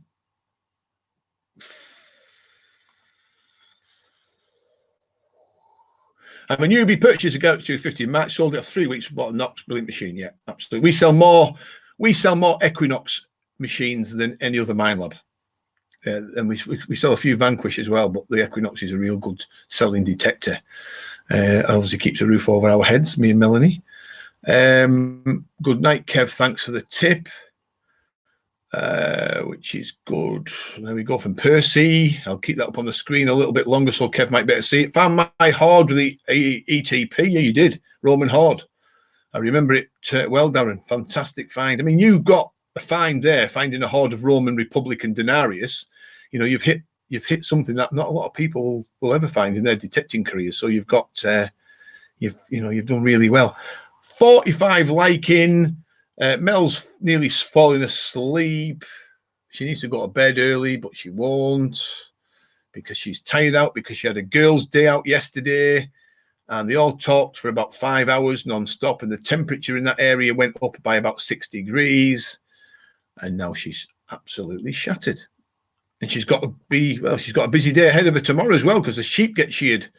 We're shearing the flock of sheep tomorrow, so she'll be really tired. Where we at?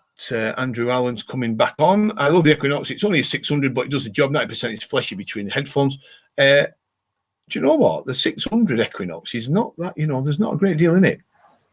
Not a great deal in it, Andrew. They're a bloody good machine, the 600. You can use them on the beaches and land just like the 800 and everywhere else. Just fine-tune the 800 if you can to your own requirements, but bloody good machines. These chats are great and informative. Catch you next week, Graham and Mel. Got to head to Plymouth from Ipswich. Oh, that's a hell of a trek. Must keep the HM warships going. There you go, sir. You stay safe and have a safe journey. We'll probably link in with you on the next chat. Where are we at? Sadly sold my 250 to fund the Simplex. Simplex is a better machine. Once you learn the Simplex, believe me. It might, because you're probably used to the 250, and you'll soon get the hang of the Simplex. Evening, sorry I'm late. You're not late, sir. We've got plenty of chat time left. Water power, that'll be Steve. Plenty of time left. It's detecting talk. Well, I'm on here actually. Does anybody ever? I would love to know if there's any of you watching this live stream that used to use the detectors that I used to use in the 80s. So where are you? We've got 45 people watching. There's got to be one person out there that remembers the Tesoro Royal Sabre that I used to use and the Toltec. We don't have enough people that remember the Toltec. The Toltec had a notch facility system in it where you could notch out ring pulls and still pick up gold rings that came up of a similar range, if you will. So it was deadly. It was a deadly machine. It had a box about this big, a huge box. It was a big, heavy thing. But the Toltec 100 was one of the best machines Tesoro ever made. Quite expensive. Is it a sword? Oh, I haven't got my sword. Thank God. Oh, he says, thank God I could have got my sword out. No. No, I can't get my sword out, folks. Raymond remembers. Raymond remembers Gold Sabre and Silver Sabre. Yeah, the Gold Sabre was a good machine. And the Silver Sabre was a good machine. But I tell you what, that Royal Sabre, what a machine that was. Just a bit heavy. Royal Sabre was one I had. And then the Toltec 100, Raymond. That was a brilliant machine. Brilliant. Don't hear many people don't hear many people using them. They all used to use the Silver Sabres. But the Toltec was a beast. It had loads of buttons and functions on it. I love that machine. Bizraw, use a C-scope, cost me 15 quid new. There you go. You've been around a long time, sir. And I bet you found plenty with it. I had the Ace 400 before, probably the same technology in the 70s and 80s. Very similar technology, I think, in the Ace range. Maybe a few tweaks here and there. Where is my sword? Where is my sword with a laughing face? All right, Mark, History Revisited. And there's Eddie with the 1266X Pride, one of them. Do you know what? The 1266 from Fisher was a brilliant machine. It was a bit of an iron magnet, but as a single frequency detector, Eddie, I used to find a lot of hammered and Roman with mine, and gold, believe it or not. I loved that machine. Loved it. When I first bought it, obviously I didn't have a business at all, and I just bought my metal detectors off what metal detecting dealers there were in the UK at the time. So I bought a 1266 Pro. My dad paid for it for me as a present, which was very kind of him. And I have found tons of stuff with it. I loved it. I wish do you know what? I wish I still kept that machine. And let's say this, some of the Bulgarian type machines out there, if I will, are based on the 1266 Pro, and they've just revamped them. So they've took the patent, which has probably passed, and used the technology of the 1266 into their machines, and added a few whistles and bells. 1266 still got it. Great machines, John. I never had a 1265. I had a 1266. Or did I have a 1265? A second-hand one? No, I think it was another 1266. I had one of them. I had an XP XLT from White's, and I had a DFX from White's. I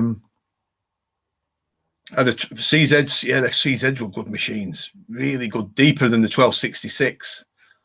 And Arados were good machines. 12B in the 90s, they were good machines. Did they do a 12? Did they do a 150 as well, Eddie? I know they did the 120, or was it a 110? I can't remember now. Going back a long time. 1265 Spider, the 1266X replaced the 1265, and that had a white Spider coil on it. Brilliant machine. But the 12, yeah, they're just good. So I bought a used 1266 a few years ago out of nostalgia. It was quite disappointing. The processors were slow, you see, Raymond. Nowadays, the detectors' processors are so much quicker. They can get the job done quicker. The recovery speed's quicker. The depth's better. But weren't they good machines in them days? I remember finding a Charles I shilling, probably about 10 inches with it, and it gave a banging signal. And the last thing I thought it would have been was a Charles I shilling with a 1266, but there it was. I always remember that on a winter's day. Andrew Allen, any spooky stories from the field? I have got a spooky story from the field, but some of you are going to probably raise an eyebrow, so I'm going to save it till next week because it does involve a team of Nighthawkers. So I'm going to save that till next week. Are you off, Mel? No, I'm coming. Oh, you're coming back, right? Okay. So yeah, there's a really spooky story that stuck in my mind, and I've toiled with whether to tell anybody, and I'm going to tell it to somebody because you know what? I think the people that might have told me the story might even be on here watching. They did 110, 120, yeah, 120, 120B, and more recently 130. They were good machines. Good machines. What do I think of the G2 Plus? Fantastic machine. 19 kilohertz set. Brilliant. Absolutely brilliant. Lethal on small gold. I found more stuff with that, mate. I found that Stephen and Matilda Penny with that. I found just hit a purple patch with the G2 Plus for about 18 months, 2 years, gold hammered. loads of denarius and hammered. It was a fantastic machine.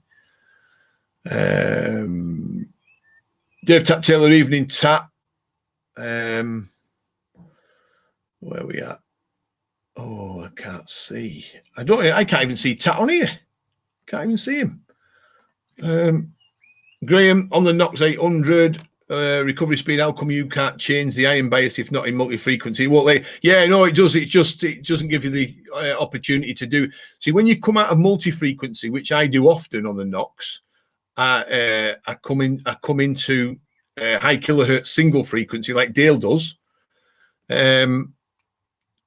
It's almost like two machines rolled into one. So if you go into the 20 kilohertz single frequency or the 40, and you've got iron contaminated sites, it's absolutely lethal. And with the 10B5 coil tech on it, I can't wait to get on some of my Roman sites. Come out of multi-frequency, stick it in the 40 kilohertz or the 20. It just so quick, and recovery speed's awesome. But you can't alter the iron bias. It hasn't got that feature or that function. But terrific machines, terrific machines. Get Tat on. I can't, for some reason, Dale, I can't get anybody on tonight because I'm putting people on live and it's freezing up. So it's something to do probably with my connection, maybe, or somebody else's connection. I do apologize for that. Bizro still need to walk over it. Absolutely, yeah. I mean, here's the question here, though. How many times have we walked over finds that we've missed with other machines? I know we've done it loads of times.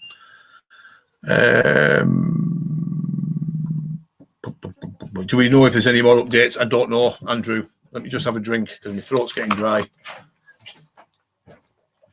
I'm not sure. There should be. It's up to the individual whether or not they think the update's worth doing. If it improves, some people say it improves the Equinox when they've had updates from the past. Some people say it hasn't made a difference. So, Facebook user. This could be Tat now. Dale going next week, mate. Just got in. I think Tat's been out on a. See, Tat's a Mind Lab guru. He loves Mind Lab machines. He can really talk you through settings for these Mind Lab. But we need to get him on here live at some point in the future. I wonder what people might say in 20 years' time about the machines we use today. Probably the same, Steve. Actually. I'd like to think that there would be some really smart improvements to detectors, say, in the next decade or so. I'm sure there is. I'm sure some of the platforms that are out there now that the manufacturers are using, I think they can spread them. I think they can widen them, improve them. So I think the future's looking pretty good manufacturer-wise. I'd like to see some quirky technology in some detectors as well, like an inbuilt solar panel, for example, into the screen. So when you're detecting in the daytime, this solar panel's trickling power into your battery life, and you're never going to get a detector that goes flat. That sort of thing. It'd be great, wouldn't it? Oh, hang on. You've got questions coming left, right, and centre. Eddie Bethwaite from Raymond Piper. I contacted Arado 2 years ago. Was told by a gentleman, and the original owner, innovator, had passed away. The Arado 130 discontinued, but they still deal with the military. I had a call as well. Me and Melanie had a call about 4 or 5 years ago, Raymond, from the Arado manufacturer wanting some components or parts. So there you go. Yeah, got to go, Graham. Just had a call of somebody in the village asking if they can find an engagement ring just lost in the park. Good luck, Darren. I hope you find it.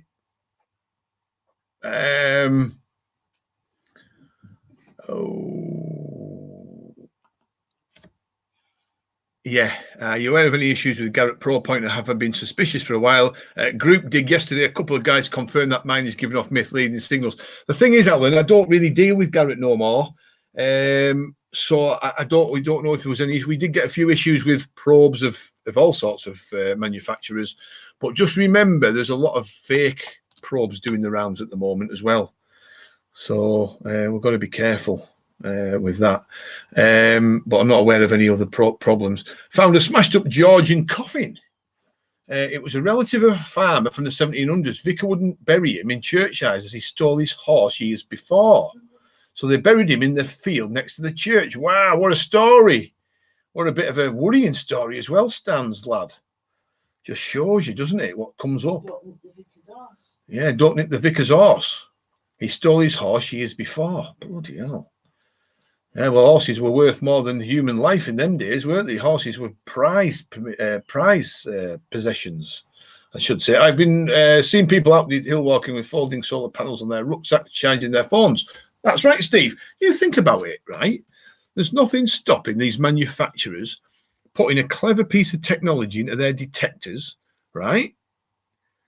Which has a solar panel on the front, on the screen, somewhere, or anywhere. As long as it's getting direct sunlight or daylight. Remember, they don't have to be charged just with direct sunlight. Photovoltaic, whatever the word is, cells can charge off the colour of the sky if it's cloudy alone. Nothing stopping somebody cleverly incorporating that into a detector. So as you're detecting in the bright sunshine or the daylight or whatever it might be, the detector's charging itself as you're walking around. It'd be fantastic, wouldn't it? I got you a song. Melanie got me a solar monkey once. Yeah, they're brilliant little things. Hang on. Let's just see if we can catch up with something. I saw my Equinox yesterday. I'm looking to get something else. Any ideas on some good machines, Graham? And what is your machine of choice? I have in my detecting room, as I call it, I have about 3 or 4 detectors, Mike. I have the Equinox 800. I have the G2 Plus. I have a Simplex. I have lots of different machines that I use, and all of them from time to time come out, and I use them for different, different scenarios and different conditions and different fields or whatever. But I love the G2 Plus. I love the Equinox. So, where we at? I've got loads of stuff coming through. I think. Right, I'm going to just. Are there any new detectors coming out on the horizon? I think there'll be at least 2 this year, Eddie. We've got the Nocta multi-frequency machine coming out very soon. When I say very soon, probably in the next few months or less, maybe. And I think that's called the Multiplex, which will be a good detector by all accounts. I'm not aware of anything else coming from any of the big guns either yet, but who knows? In 30 years' time, someone will say, I can't believe anyone used the Nox on the day as it was a kid's toy. Maybe they will. We want metal detectors to eliminate hot rocks and coke like the Equinox does. Once you set the Equinox correctly, it will ignore hot rocks and coke. And I think all machines, this is only my opinion, by the way, but all modern detectors should be at least weatherproof. We shouldn't be walking around with detectors that we need covers on anymore. It's old school. It's not beyond the capabilities of the manufacturers to make machines that need to be covers or plastic bags put over them. It's wrong. That's my opinion. Wrong. At the very least, they should be weatherproof. You could, I think this is from Andrew Allen. You could technically do the same with the Equinox and run a small panel of the stem while plugged in. I mean, it's just, I don't know, it's just common sense, isn't it? It's just common sense. I don't know how to pronounce your name, Marty Feldman. Bizro. They think they will be detecting drones, fly them over fields, and they log coordinates where to dig. Who knows? The future, technology-wise, will jump again probably. If I return my faulty Garrett probe, which is an alternative which will remain, do you know what? The probe game is a nightmare, Alan. It's an absolute nightmare. Because all the manufacturers of probes are trying to outdo each other. They're all trying to make better probes than that one, and that one's better than that one, and we're going to cram a load of features into this one to make it better. And it's seldom a smooth process. Pretty much a lot of probes do whatever the other one does. The Nocta waterproof ones for 89 quid or whatever they are, they're brilliant, I think. But everyone has their favourites. The Garrett ones used to be fantastic. I'm not sure what they're like now. I don't know. There's just so many. It's like a battle. All the probe manufacturers are like this. I've got to have the best probe. I've got to do this. I've got to do that. Just look at the. I mean, the Profine 35 from Minelab's got iron bias built into it. Everyone rates that highly, but we can't get them in stock. I don't know if there's been a problem, supply and demand problem with Minelab, but we just can't get them in stock.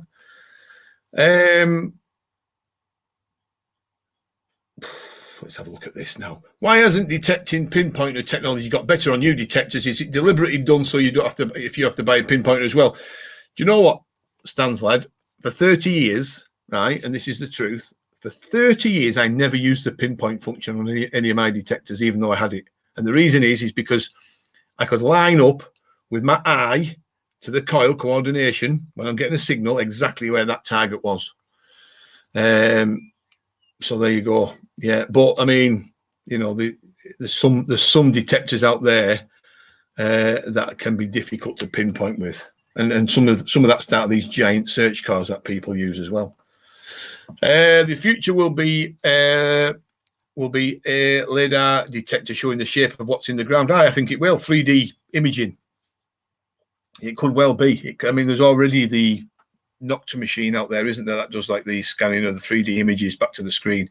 That could well be the future. You imagine honing that technology into something that really worked well and was deadly accurate. So as you're walking, scanning the ground, detecting on your favorite site, you're getting images beamed back to the screen of the objects under the ground, coins, artifacts, or whatever.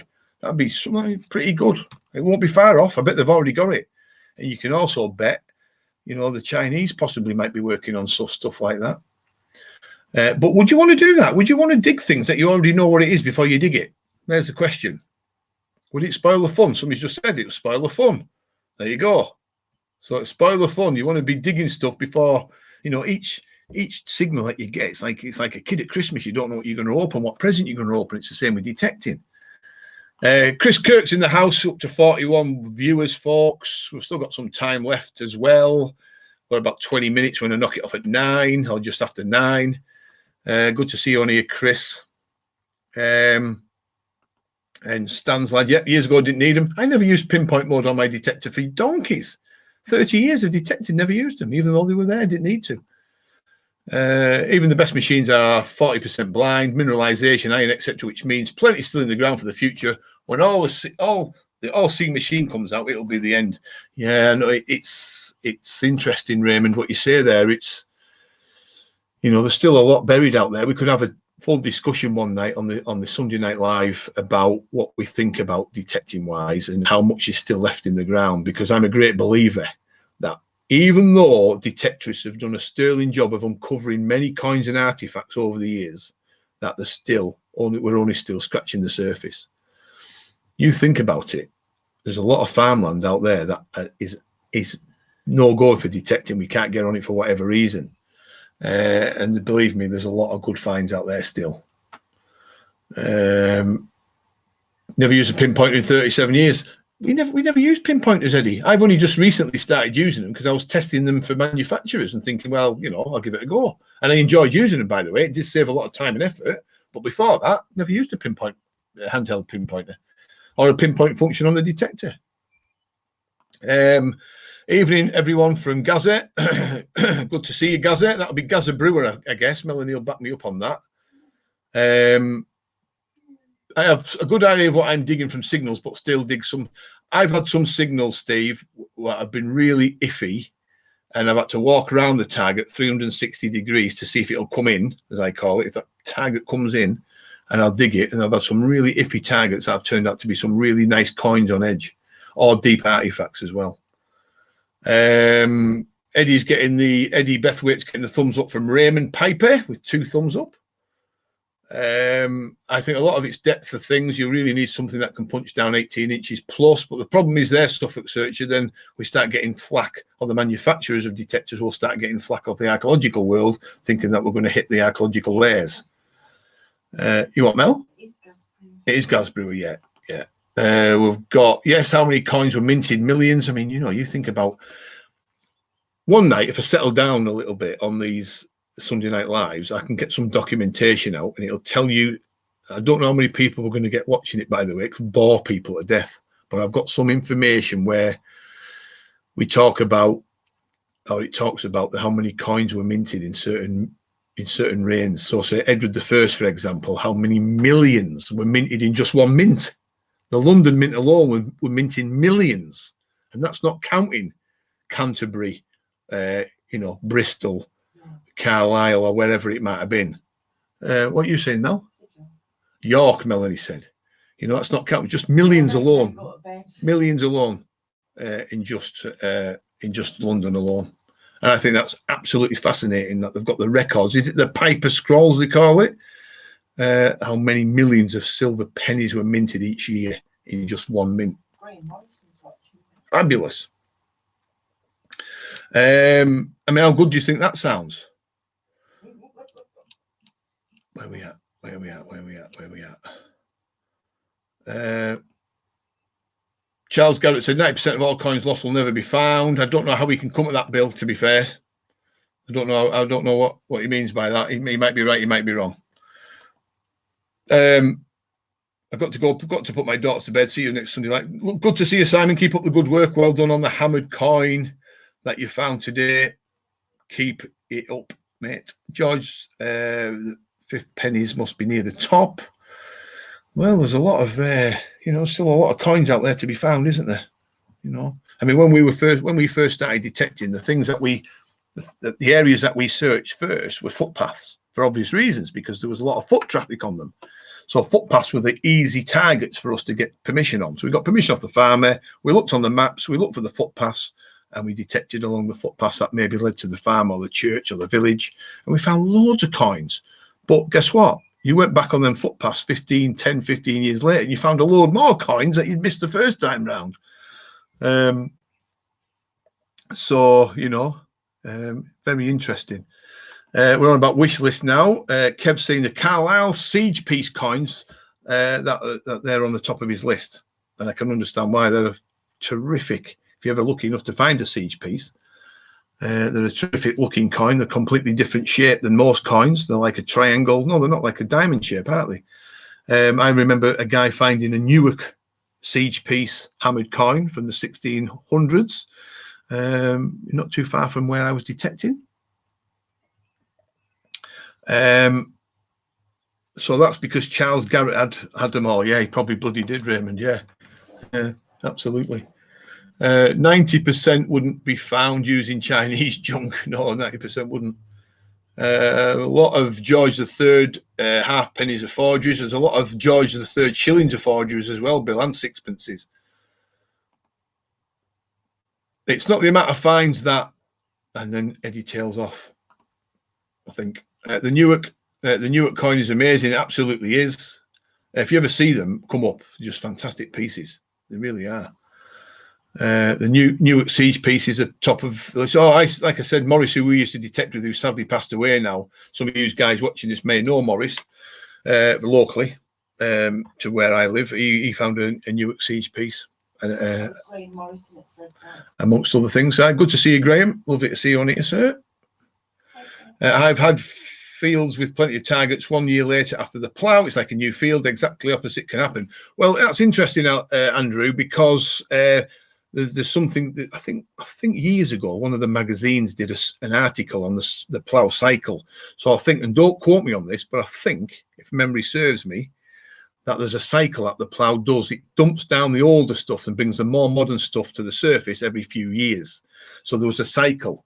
So after you're getting a lot of nice finds on one ploughed field, and then it gets ploughed and replenishes the finds and brings them to the top, and you have another good season at it, and maybe another one afterwards, but maybe not quite as much. And then the 4th year, things get dumped down deeper, and you struggle to find anything of note because the plough has done its cycle and got everything maybe out of range slightly, and then it comes back a few years later. So there is definitely a cycle that the plough has. There's a lot of good finds coming up here. I found an almond 3p once. Met Charles Garrett years ago in Atlantic City on a beach. Atlantic City on a beach hunt. There you go. So you've been detecting out in the States, David. You're a well-travelled young man. So we've got a nice condition denarius for me. I'm not sure who that is on Facebook. Melanie might tell me. And fields can suddenly come alive with the slightest bit of moisture. Absolutely. Conductivity improves and everything else. Has got a nice condition denarius. Graham Morrison's on about. Yeah, a nice condition. I think it'll happen, John. Absolutely do. I found some of my best and earliest denarius in Scotland, believe it or not, years back. Some real crackers as well, going right back, 180 something BC, some of them. So they're there. There's plenty in Scotland. You just got to get on the fields where the Romans lived, worked, and possibly died. But believe me, the legions pushed north into Scotland, and they carried a lot of denarius with them. We've had plenty of targets, newest siege pieces, top of list. Fields can come. I found, here we go again. There's more comments. I'm missing quite a few, so I do apologise. I found an amazing coin last week. Henry VIII or 7th Growth Tournay Mint. That is a good find. What sort of condition was it in, sir? If you don't mind me asking.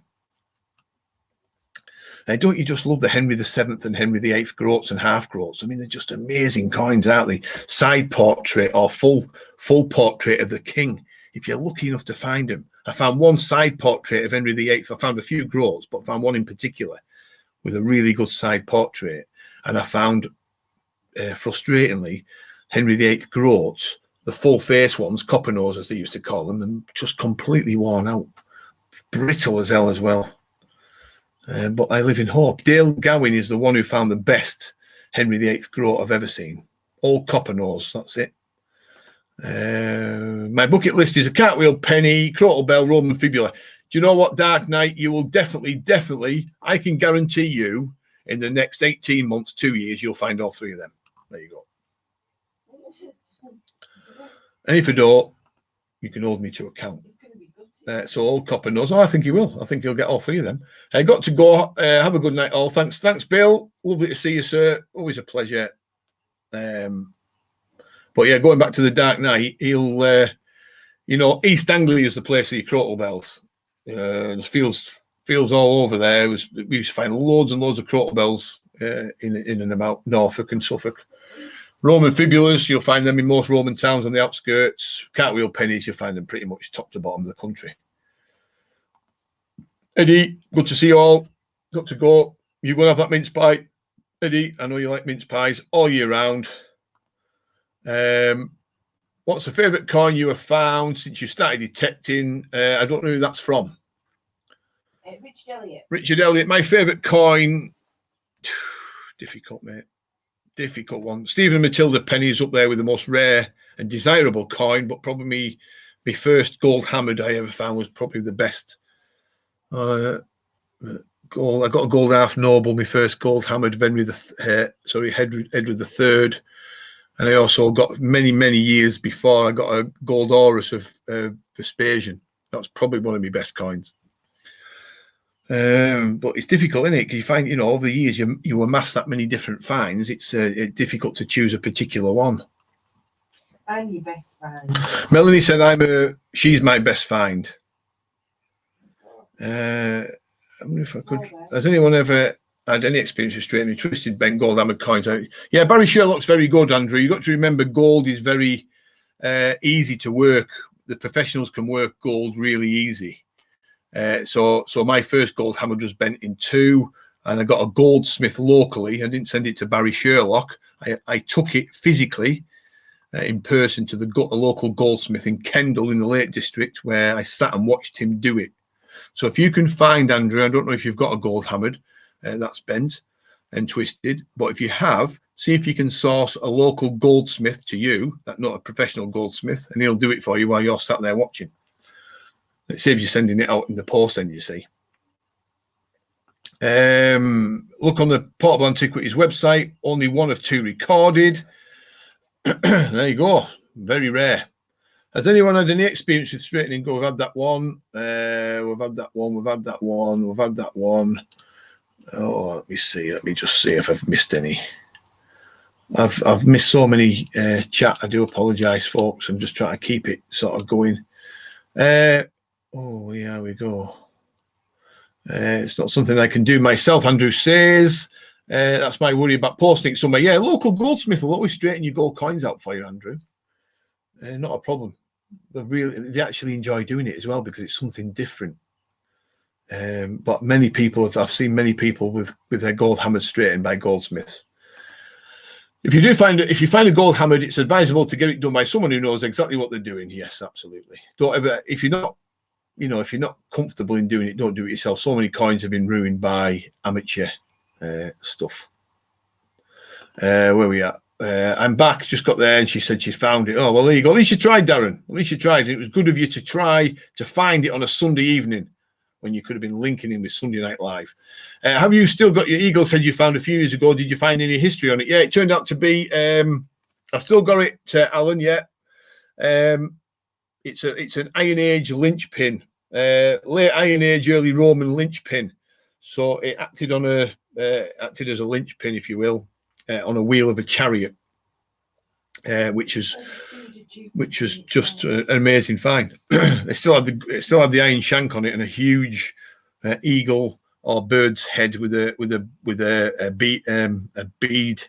No, not a bead. It was a seed in its beak. Seed of Jupiter or something like that. Yeah, amazing find. Absolutely amazing. John's on now. Come over to YouTube from Facebook. I remember that beauty it was. Yeah, it was a good find. I went through a real purple patch 2018. I got the Eagle's head chariot linchpin from an Iron Age chariot, and I got the Bronze Age. I actually found a Bronze Age spearhead about 20 yards from it. About 10 days, 15, 14 days later, and other bits and pieces. Yeah, awesome find it was, Graham. Yeah, it was. It was just an amazing experience. Do you know what? I did a short video on it actually, but it wasn't brilliant. It was because it was a really freezing cold day, and I actually remember driving to the fields and the farm, and I had a t-shirt and a fleece hoodie with a hood, and I thought, do you know what? That's all I need. I didn't really need, because the rain wasn't due that day, so I thought, I'll be all right, don't need to bring me waterproofs. Sometimes it's nice not to wear loads of layers, and it was April as well, so I thought the weather's going to be all right. We got there, and there was an easterly wind blowing, and it was blowing off the North Sea, and it was absolutely freezing. I mean, you just, the coldest day you could ever imagine for April. The wind chill was down, and I remember finding it, and it was the linchpin iron shank was stuck upwards. So I dug down, and there it was, just this iron pin. I thought, how unusual, give such a good signal. Give a bit of a funny signal, one way, but it give a positive signal, because underneath it was a big bronze eagle's head with a seed in its beak. And I remember gently just prizing this, very, very gently prizing this iron shank out, and then I seen these funny shapes. I seen its beak, and I seen its wings, and it looked like a little anchor. There's little anchors that you can get. I know it sounds crazy, but that's what it looked like. And I just remember just gently rubbing a bit of dirt off, because a load of dirt had stuck to it, because it was full of moisture that day, and everything stuck to everything else. And I could see this bird's eye, and I thought, that's something special. Melanie cleaned it gently. Seen it the other night, amazing. Yeah, that's very kind. Yeah, you just don't know what you're going to find. Get StreamYard, Grim. Yeah, this is StreamYard, John. This is StreamYard that I'm on, sir. This is what we're using. We're using StreamYard to get these films out via YouTube and Facebook. That linchpin in your Stephen Matilda Penny. Yeah, it was all in the same couple of months, Raymond, as well. We just hit a purple patch on particular fields where there was lots of things coming up. There was just, I remember getting a little gold ring, 1800s gold ring that weekend as well. It was just, and the hammered coins and artifacts that were coming up were amazing. Oh yes, but Graham Morrison has not got it. Sorry. Yeah, I thought you meant me, mate. Sorry, John. I get used to people calling me Graham spelt that way, you see. That's the common way of spelling it with the H, remember. I'm the posh way with the AME. He knows I'm only joking. But yeah, so there was a lot of good finds. But people hit purple patches. How many use detectorists out there have hit purple patches where you go through a period of hitting, gold, silver, bronze? Gold, silver, bronze. And then all of a sudden your purple patch will finish and you struggle like hell to find a silver sixpence. So common, yes, common, with a smiley face, and then I've got Darren coming behind him laughing at it. It's all good banter, isn't it? It's only a joke at the end of the day. But yeah, it's these purple patches don't come around enough, do we? Because we get used to finding nice things, and every time we go out, we think, oh, you know, we might be right onto it here, but it doesn't always work that way in detecting. You know, you've got to take the rough with the smooth, haven't you? I mean, I know people that have literally almost give up detecting because they're just not finding anything. They just cannot break that barrier of finding a silver hammered coin or whatever it is they're looking for. But if you stick with it and you've got the patience, you'll find it. Got some new comments coming through. Christopher Kirk, great feature, top job, Graham. I'm eagerly awaiting the next purple patch. You'll get there, Chris. I remember you pulling up that gold sovereign that you've got on your page now, on your image, and you find many nice silver coins before that and after it. It's just, you've got to work it through. If you're going through a tough patch in detecting, remember, it doesn't last. The lean times don't last. You know, you've just got to make sure that you just battle through it. And if you battle through it, you'll find the stuff. It's, I mean, I've not found anything this year of note, but I'll tell you now, come July, I'll be making up for it. July, August, September, into October, we'll be blitzing the fields. Can't wait. Literally blitzing them. Usually find the wife as the hunt with me. If I find naffle, what is it, lol? Yeah, it's, you know, you think about it, you start early in the morning, you get all the anticipation built up, and then you come home with it next to nothing, and people think, oh, is it worth it? Absolutely worth it. You better believe it's worth it. We've got to do it. We've got to, it all adds to the excitement, as John says. All adds to the excitement. Of course it does. It's the adventure, isn't it? You've got to treat every session as an adventure because, you know, life's too short not to think that way. Where are we at now? How do you tell ridge and furrow to ploughed land has turned into pasture in the last?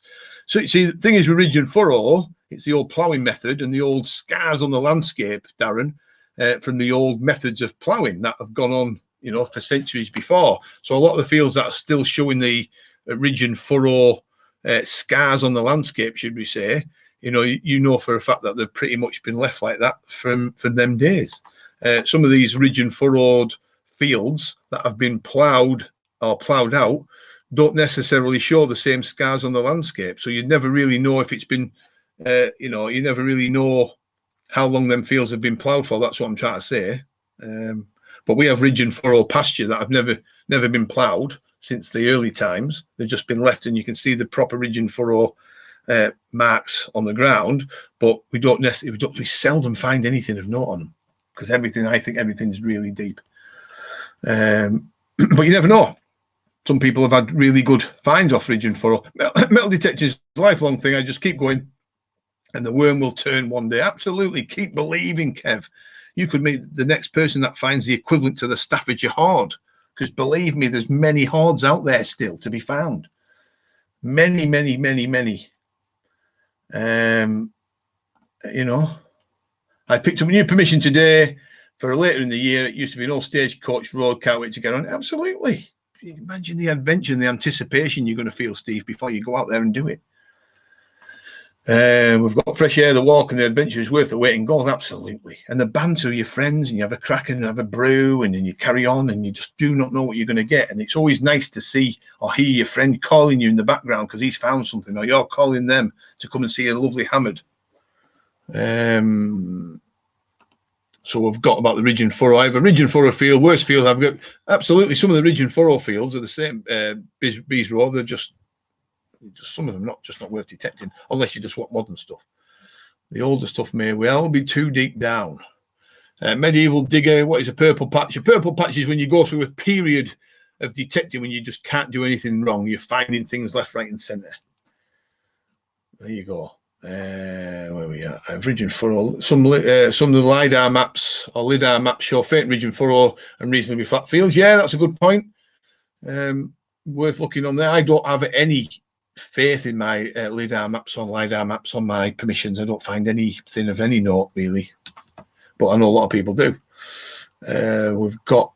I have rotten luck on pasture. I prefer harvest land and ploughed road. You can't beat arable land for busy periods of detecting. I found some of the most wonderful finds on ploughed land, but equally remember that pasture fields hold some real gems, because the finds are usually kept in situ in such a way that they've not been damaged by they've not been damaged by agricultural methods and machinery. That's what I was trying to say. And John Branner does some sort of weird hammer dance when he's got his kilt on. And the least we say about that, the better. I found my first ringing crotal bell with a spur rail or Fijian furrow. There you go. See, some people do. I remember somebody finding a wonderful gold medieval artifact on ridge and furrow once many years ago. So we've got, it's just one of them things. Bye, Mel, for now. Okay, LIDAR maps or LIDAR maps over heritage are just white, nothing been done yet. No, it's just, I when it first came out, that feature, everybody dived on it and they were all sharing the links on Facebook to get onto these maps. But when I did and went onto my permissions, I found a few interesting things, a few interesting features on one of the farms that we've got permission on, but there's very little else. And I think this might be Graham, and he's got a ginger wig. Yes, he cannot beat the ginger wig. What's it called, that? Tom O'Shanter, is it? Come on, somebody trigger my memory. I've got some ridge and furrow, found coins and buckles. Yeah, I mean, it's just, I suppose it's the area of the country that you're in where things might be held up with the type of soil and stones or whatever, but the softer soils where the ridge and furrow is, I think some of these things just disappear. And they just get too deep for people to find. So I've got some. Please don't ever let me see Brunner do a hammy dance, sweet Jesus. Yeah, it's not a pretty sight, mate. I remember seeing John Branner find a really smart coin on one of our very first unearthed organised dig in Cumbria. John came along and he found one of the most incredible hammered silver shillings I'd seen for a long time. James I, no, if I remember. Tom O'Shanter, that's it. Something like that. Well said. Well done, Alan. Russ Abbott had a ginger wig for one of his sketches he did, and I've got one, and Graham Morrison's got one, and I'm pretty sure some of the other guys have got them. We sometimes wear them on the digs if we're just messing about a little bit. Let's have a look at this. Andrew Allen, there was a program of covering the entire country at 2 meters resolution on LIDAR. Don't know what happened to it. No, I don't know. It's worth keeping your eye out for that, though. If it comes back on, I mean, it's a useful feature. People do get a lot out of it, but I certainly very disappointed with mine. Really was. I'm just brimming with excitement, but nothing. I'll bring mine too, John. So definitely Graham. That must be Graham Morrison. He's got his Tam O'Shanter, whatever it's bloody called anyway. Tam O'Shanter ginger wig. Yeah. So there's a lot of interesting features out there, isn't there? But yeah. Oh, hang on. The metal detecting channel's on. Evening to you, sir. Thank you for joining. Never too late to join these live streams. But yeah, what we'll do probably, there'll be some Tam O'Shanter, that's it, Don. That's it. Depends how you spell it and pronounce it. Because he's just okay, well, there you go, sir. And we've got I find the LIDAR section how to use. Yeah, they're not the best, are they? There's lots of different features and technology out there now for people, isn't there? But yeah, I've got to be careful with it. We've got Jason, Raymond Piper. The wartime photos are a good link. Yeah, look at this. What happened to your spoof YouTube videos, Graham?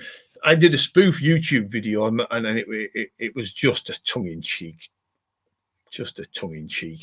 silly YouTube video I did once. And do you know what, Andrew? Even though it got lots of people that found it funny, it was just a cheeky look at the world of detecting with some of these YouTube stars and these YouTube celebrities burying coins and pretending they've found them on their YouTube videos, which we all know exists. But we got one or two trolls that didn't like it, probably because it touched a nerve. Relic Wrecker Richard, he was called, wasn't he? Relic Wrecker Rich, that was him. And I had the old ginger wig on there, didn't I? But no, I'm not going to do any more, mate. I don't think. I might go back and do another one, but it's getting the content right, isn't it? You know. Melanie's saying there, don't encourage him. So yeah, Melanie wasn't a great lover of doing it. Do you know what? It wasn't aimed at anybody, but it did upset. It did upset one or two people, unfortunately. Good evening, Graham. Hi, Ashley. Lovely to see you on there, sir. Good picture of you, I think, with a red car. More than welcome to come along and link in with this live stream. I don't know who this person is because it's coming off YouTube. I'm doing the next Mike. I'm going to get Mike Nelson to do a few more videos as Graham Rushton. Yeah, well, he did a pretty good one, actually, Graham, of me. I have to say, he probably got the accent pretty damn good. Calling me guys, hi guys, and things, but all good stuff. All tongue-in-cheek stuff, and it wasn't meant to offend anybody. And it's certainly not going to do that in the future. Got my 40th wedding anniversary on the 20th this month. Married on her 18th birthday. There you go. Love never dies, John. Love never dies. Nice to see. Whatever else. Plenty of source material out there for content. Yeah, there pretty much is. Yeah, there pretty much is. But I'm going to have to keep it real. I'm not going to do any more of them spoof YouTube. We just attracted too many negative comments on YouTube, unfortunately, which you can understand. I mean, not everybody shares my sense of humor. Not everybody has a sense of humor. So, right, going back to Raymond, the 1950s aerial photos on Google Earth are interesting. A lot are pre-modern building around towns and villages. Yeah, no, there is some good features out there, for detectorists to link in with. It's just spending the time and having the patience to look through it and get the information that's out there. And Graham says more coming up, folks. Yeah, I think we should get Mike Nelson to do another piss take. Am I allowed to swear? Another piss take on the old YouTube. Get him on the videos or whatever. Snowflakes don't. No, unfortunately, do you know what? Mate? There's a growing. Don't go get me on snowflakes. There's a growing number of snowflakes on the march and off the rise. And I'm all for protecting people's feelings about certain things, but come on. I mean, it's such a PC world now. You're not allowed to say anything that offends. If you say anything, it offends somebody somewhere, doesn't it? So you've got to be careful what you say. Good to see you, Percy, again, mate. It was good to crack on with you there with their information regarding where we are. Information regarding your medieval pendant. Catch you next Sunday. Yeah, we'll be back. Hello, just finished work. Bloodicus detects. Lovely to see you. Finish work on a Sunday at 9 o'clock. That must be a bit difficult for a shift worker, maybe. Them two he did were so funny. Yeah, they were funny. I'll never forget them, Graham. I'll never forget them. So, did you ever try the banana challenge? No, and I'd never ever will try the banana challenge either. You won't get me doing that. Believe me, you won't get me doing it. I found an Iron Age fort in my sister's farm via an old aerial photograph. She lived there for years and years and never knew anything about it. Just shows you. Interesting stuff. There's a lot of interesting history out there still yet to be discovered, but it's just doing it in the right manner and making sure that we do, as detectorists, we do everything by the book, because we're all under scrutiny, folks. Whether we like it or not, the detecting world has got a big eye looking down on it at all times. We're up to 41 viewers again. I think we're up to about 58 viewers earlier on, which was quite good. Much more than last week, actually. I'm going to roll it on a little bit longer, but we're not going as long as 10 o'clock because I am absolutely knackered from last night's epic fishing adventure, where my arms are still aching from pulling these fish in. Believe it or not. There you go. Not often that happens, because usually we're just feeding them. Cut the coin in half with a spade, then rub it on the magic trousers. Oh, hey. There's so many, isn't there? I mean, I watched one YouTube video, right, of a guy who's quite famous on YouTube in the UK. And just let me take a drink before I carry on. And he videoed, or tried to live video, a find coming up out the ground that he'd found. And he literally rammed, well, he tried to pinpoint roughly where the artifact was. He rammed his spade in and caught the artifact, square in the middle and split it in half. And he pulled one half of the buckle out and said, "Oh, look, half a buckle." And he went over with his detector or his probe, I can't remember which, and found the other half and went, "Oh, well, never mind. At least I've got them both." And I'm like, good God, no wonder people watch and just shake their heads. And this guy's got a big following on YouTube. Many, many people watch him. He's just an absolute bloody clown. You know, that's not the right way to do it. Good night, everyone. What a great crack. Great crack. Well done, Graham. Yeah, good to see you, Chris. Well, you weren't on last week, I don't think, but great to see you tonight. You're more than welcome to come on every week while we do these Sunday night lives. Mention it to the FLO, and she said they do nothing, they knew nothing of it, but couldn't see it when doing a field survey, so nothing got done. Well, you know, you've uncovered something there, Darren, which is interesting. Keep up the good work. Very interesting, actually. I think I remember you telling me. Indiana Tones, I love the name. Love it. Hi, gang. Hello, sir. Or lady, whoever you are, actually. Indiana Tones. What a great name. I'm just trying to see some of these comments coming back through. I've missed quite a lot tonight, and I do apologise, folks, because there's been we did get into the sort of the debate, didn't we, about all detectors from the past and things, and it took a lot of my comments away, unfortunately. Not from the West Country, was he? Pretty much from the West Country, Andrew. Pretty much from the West Country. Thank you. You're more than welcome. Lovely to have you on board from wherever you could be. We've had people from America, Ireland, Wales, Scotland, again, East Anglia for a short period, Yorkshire, Devon, and I've probably missed one or two out.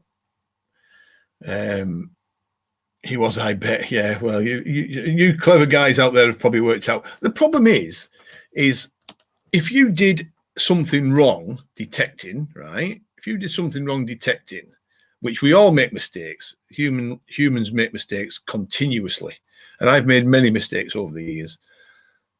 Problem is, if it brings the channel into disrepute and could potentially bring detecting into disrepute on YouTube, where eyes are watching all over the place, why would you pick up an artifact from the 17th century that you just broke with your spade because you rammed it in too hard, and then say, you know, oh well, I've got these bits or whatever it was he said? Just doesn't add up. Yeah, it's just difficult, isn't it? Right, okay, guys, we'll move on. So if any of you people would like to comment on, you can hear me try to change the theme now. If any of you guys want to change the theme very quickly over to your detector, what was your first detector? Can you remember the detectors from the 80s or the 70s that we used to use? Good evening, sir. I'm not sure who it is. You'll have to say your name because I'm getting his Facebook user. When it streams live onto Facebook, we don't necessarily get the names coming up. You've got to link in via YouTube or StreamYard. Don't show artifacts you break. I mean, you know, everybody makes mistakes, don't they? You know, look at the last week when I told the story about the Roman silver silica that I found on a detecting rally in Norfolk. A very rare occurrence in later years that I actually attend rallies, but we decided to bite the bullet and go on a weekender in Norfolk a few years ago. I think it was 2014-15. I found a Roman silver silica. By dinner time, I showed it to the rally organizer, who spat on it, rubbed it, and broke it. Spat on it, rubbed it, and cracked it. Frustrating. So it happens, but people should know better. Mark Trugar, right? Okay, Mark. You've had some good finds lately, Mark. Actually, did I see a silver shilling of Charles today from you, Mark, on a dig? If so, well done. And you also found a spear of some sort, didn't you? Which was interesting. A quick change of subject. Another great live chat tonight. Loving these. No, they're good. I think live streaming. I mean, not every Sunday night. I'm going to be able to do them because certainly in the spring, certainly in the autumn time, I'll be away detecting on a Sunday. Sometimes if weather knocks the Saturday sessions on the head, so the Sunday night lives won't stream that particular week. but we'll pretty much do it as much as we can because I think it's a good thing to do. It's a good theme, but we need to crack the live streaming where we can. You looked at it earlier where we went off screen for a short period, but there was too many people trying to join the live chat and come in on the screen, and we couldn't do it. Arado 65. Yeah, we talked about the Arados, didn't we? There was 120, 120B. Was it a 110 as well, David? Good machines. People found a lot of stuff. They had the needle on them, didn't they? So we've got Indiana Tones. I just went through heavy bush, 96 degrees in New York City. Not smart tick season. Well, you've braved it, mate. 96 degrees is a hell of a heat to brave.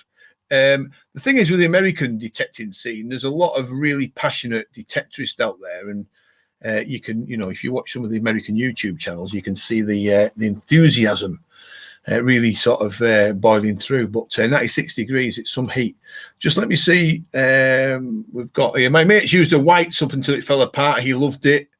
Whites were good machines in the day, weren't they? The XLT, I loved it. I really did. I loved it. It was complicated to set up, actually, and it sometimes wiped its memory. So you had to do a reset in the field, which was a ball ache. But the DFX, both the DFX and the XLT were good machines. And the white Spectrum, bit heavy though. £6, £5 in weight, too heavy, even for young lads. It's 4 p.m. Indiana Tones, he said. That's a lot earlier than it is. He started in 77 with an old Savo white.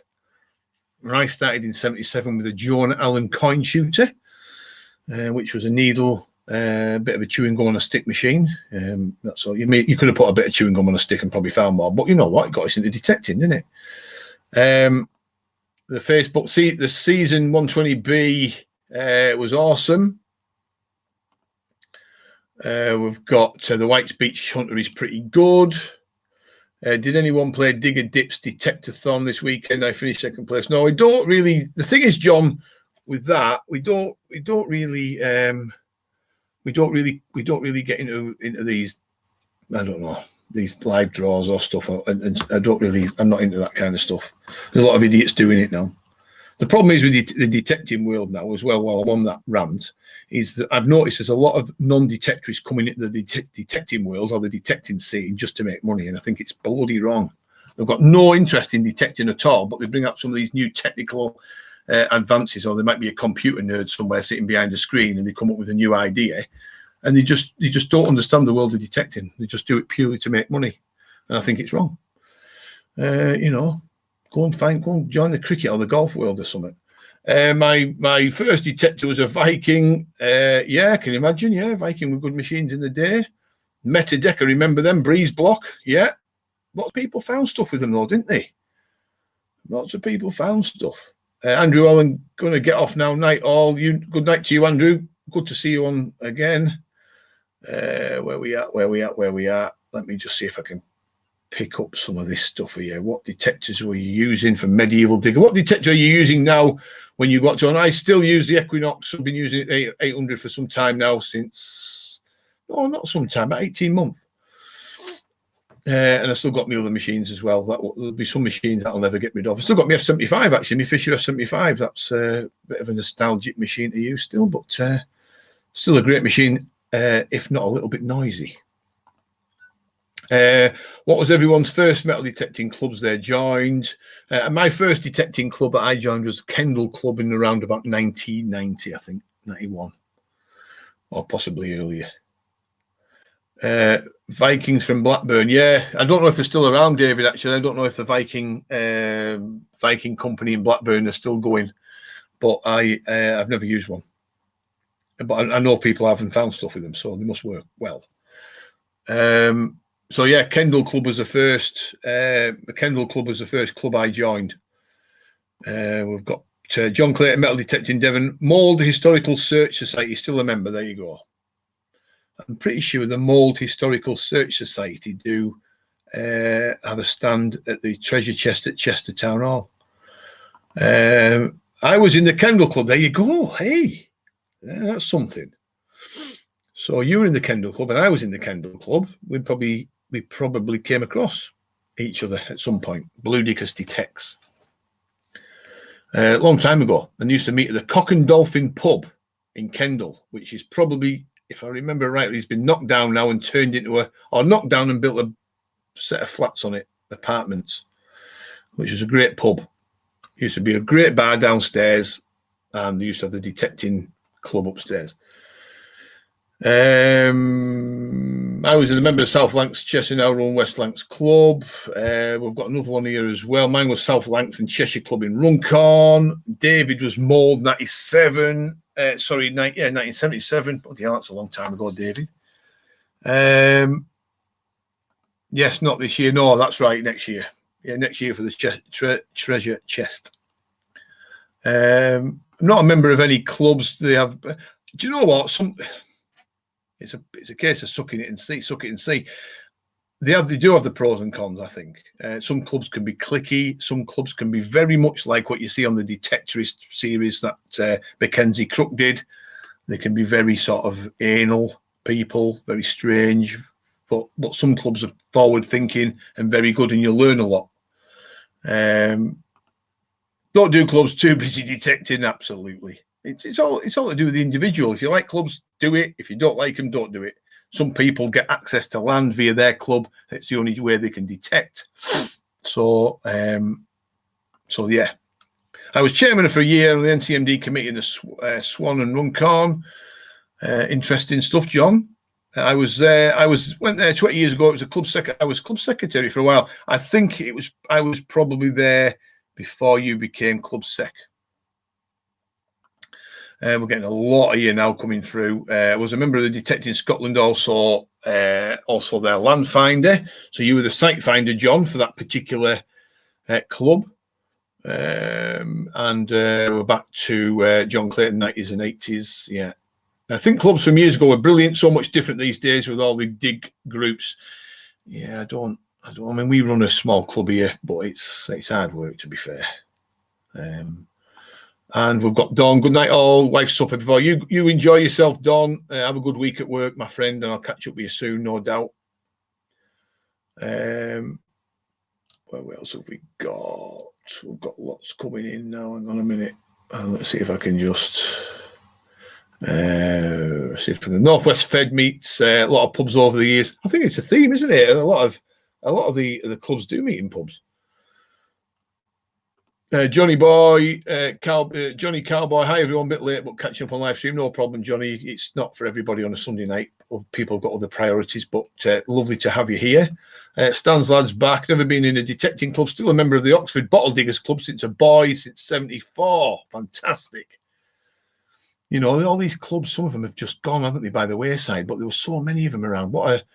Britain must be unique to have this sort of like this club theme going on all over the country. You know, we are full of sort of rather interesting characters, aren't we? Bottle digging and clubs, and you would have thought about bottle digging clubs, but there was one in Carlisle that was quite prolific, actually, and quite popular. There must have been stuff all over. You know, you think about it, train spotting clubs. I'm not saying detecting and train spot is in the same league, but, you know, there's clubs for everything, isn't there? It can only happen in the UK, full of quirky individuals.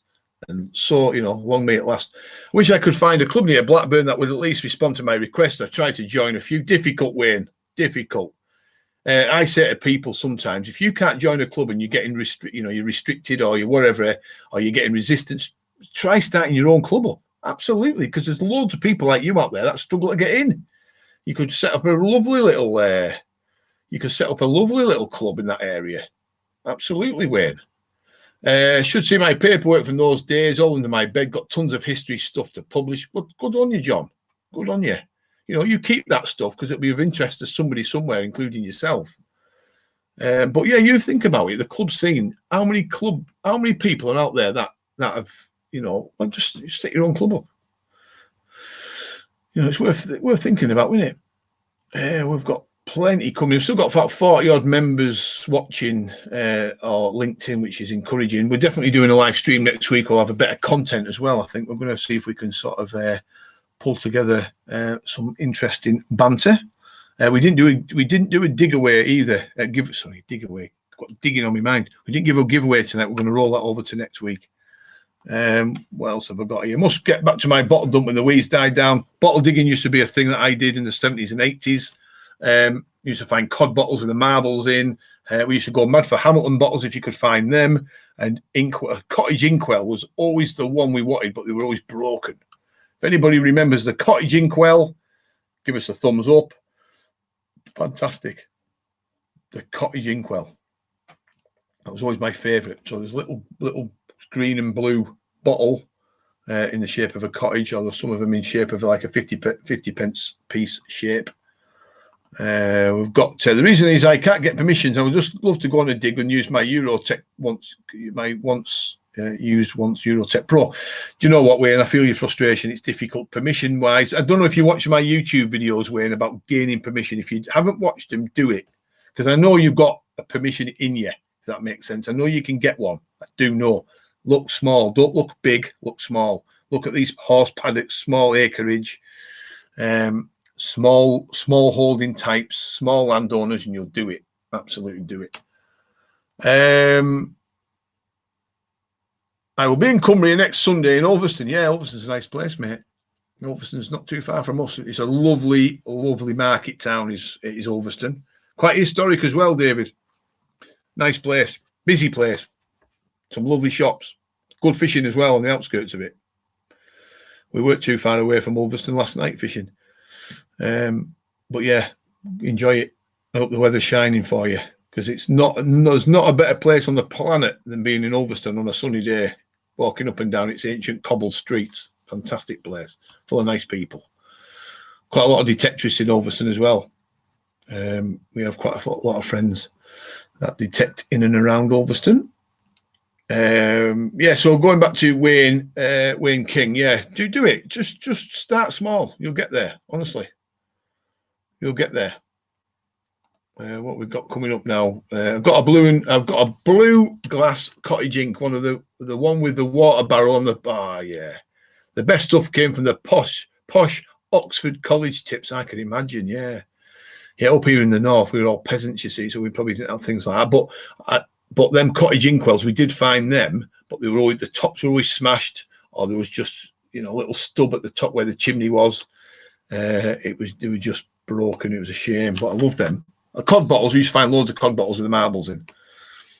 But yeah, I always remember finding one, a tiny little porcelain bottle actually, and it had a Dutch windmill on it, and a little figure with a pair of clogs on, Victorian. It was a beautiful bottle. I'll give it to my mother, and I don't know whatever happened to that.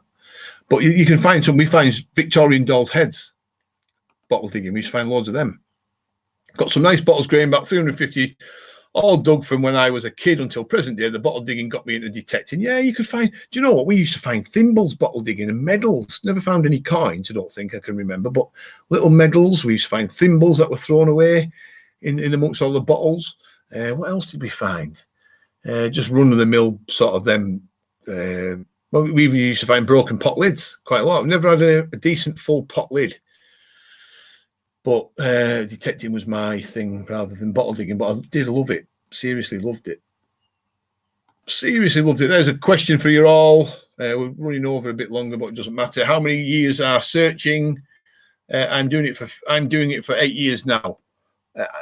Medieval digger, are you Dutch? If I remember, are you Dutch? Pretty sure you came on last week. You've been doing it for 8 years. I've been doing it for about 43 now, since I was 7, 51, 44. Properly since the 80s. If there's such a thing as proper. But yeah, bottle digging's great. Hard work, but great. It's getting permission to dig on these bottle digging sites. That's the thing. 40 years for John, 40-ish. And he is Dutch. I thought you were, sir. Yes, nice to have somebody from abroad on. It's lovely to see. We've had Dutch and American on tonight. That's fantastic. We usually get New Zealand as well coming on, and Australians. Medieval digger, 4.5 years. You've done well in 4.5 years, Darren. Believe me. You have done well. Plenty of different clay pipes found bottle digging. Yeah, you've broken clay pipes and the balls of clay pipes. I found one that looked like a pirate's head on it once. A clay pipe. What are we on today? We've got the Dark Night since December 2019. You've got a hell of an adventure ahead of you then. Jason, because you know, you've only been doing it a relatively short period, but coronavirus probably knocked a lot of it on the head. But you've got a lot of adventures ahead. Believe me, you have, and there's still plenty in the ground to find as well. And you've got the right machine to find it. We've got comments coming through now. 35 watching. We'll probably give it another 5 minutes, folks, and then we'll disappear off. But we'll do a more of a structured. We'll do a more of a structured talk next week where we will do the giveaway, because I've waffled on that much tonight. I've not done it, and we were scuppered by that that breakdown halfway through trying to join the guys. We've got, just realised it's my 45th year anniversary starting detecting this year. Party time. There you go. 45 years is a hell of a long time to detect. I can send you a link to my American friends. That'd be very kind, John. You're a very nice gentleman. What else have we got? We've got the Dark Knight. Cheers, Graham. Very appreciated. Positive comment like that. No, it's you know, there's all good people on here. All good, nice people. The thing is, in life, you stick with the nice people. If you stick with the idiots, you become one. And believe me, in the detecting world, there's lots of idiots out there. I found the bigger farms around here are harder to get on. They hold charity and club digs, best staying small. Absolutely, stay small. If you go looking for the 600-acre sites and the farms with a Roman road running through it, or a medieval, medieval courtyard in the farm complex, or wherever it might be, chances are dozens of detectorists before you have been on trying to get on. So you pretty much know what you're going to be told at the door. So always start small and look outwards rather than the other way round, and you'll get there. You'll definitely get there. There's loads of farms out there still that you can still get permission on up and down the country. It's just having the patience and the right manner to do it. Did you have the cape back then? In 2019, did you have the cape back then? Hang on. Best community in the detecting scene on Unearthed UK. It's very kind of you to say it, but I don't know who it is because it's just a Facebook user. Could be Graham, could be anybody. Where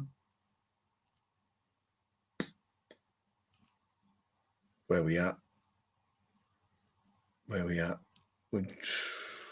a bit of a freeze going on there, folks, but we're back. Superman me, John. There you go. Did you have the cape back then? Could well have. 45 years is a long time detecting. Long time. And the Dark Knight has always had the cape. There you go. And I'm pretty sure I actually seen a live stream with Jason wearing the cape. There you go. And Dale's son, Parker, got rather excited, but questioned him on a regular basis about him being Batman. Yeah, Graham Morrison. Yeah. I can see that. Yeah, I can see that, mate. There you go. That's the best way to spell Graham. Not that common HAM spelling. Medieval Digger from the Dutch Medieval Digger. Got to go. See you next time. You see it. You stay safe over there, sir. I'm going to knock it on the head right now, folks, because we've rolled over a bit longer than necessary. But stay safe, everybody. Have a good week, and we'll end this broadcast now, and we'll see you same time next week, 7 o'clock, all being well. Thank you for watching, everybody. Take care. Bye for now.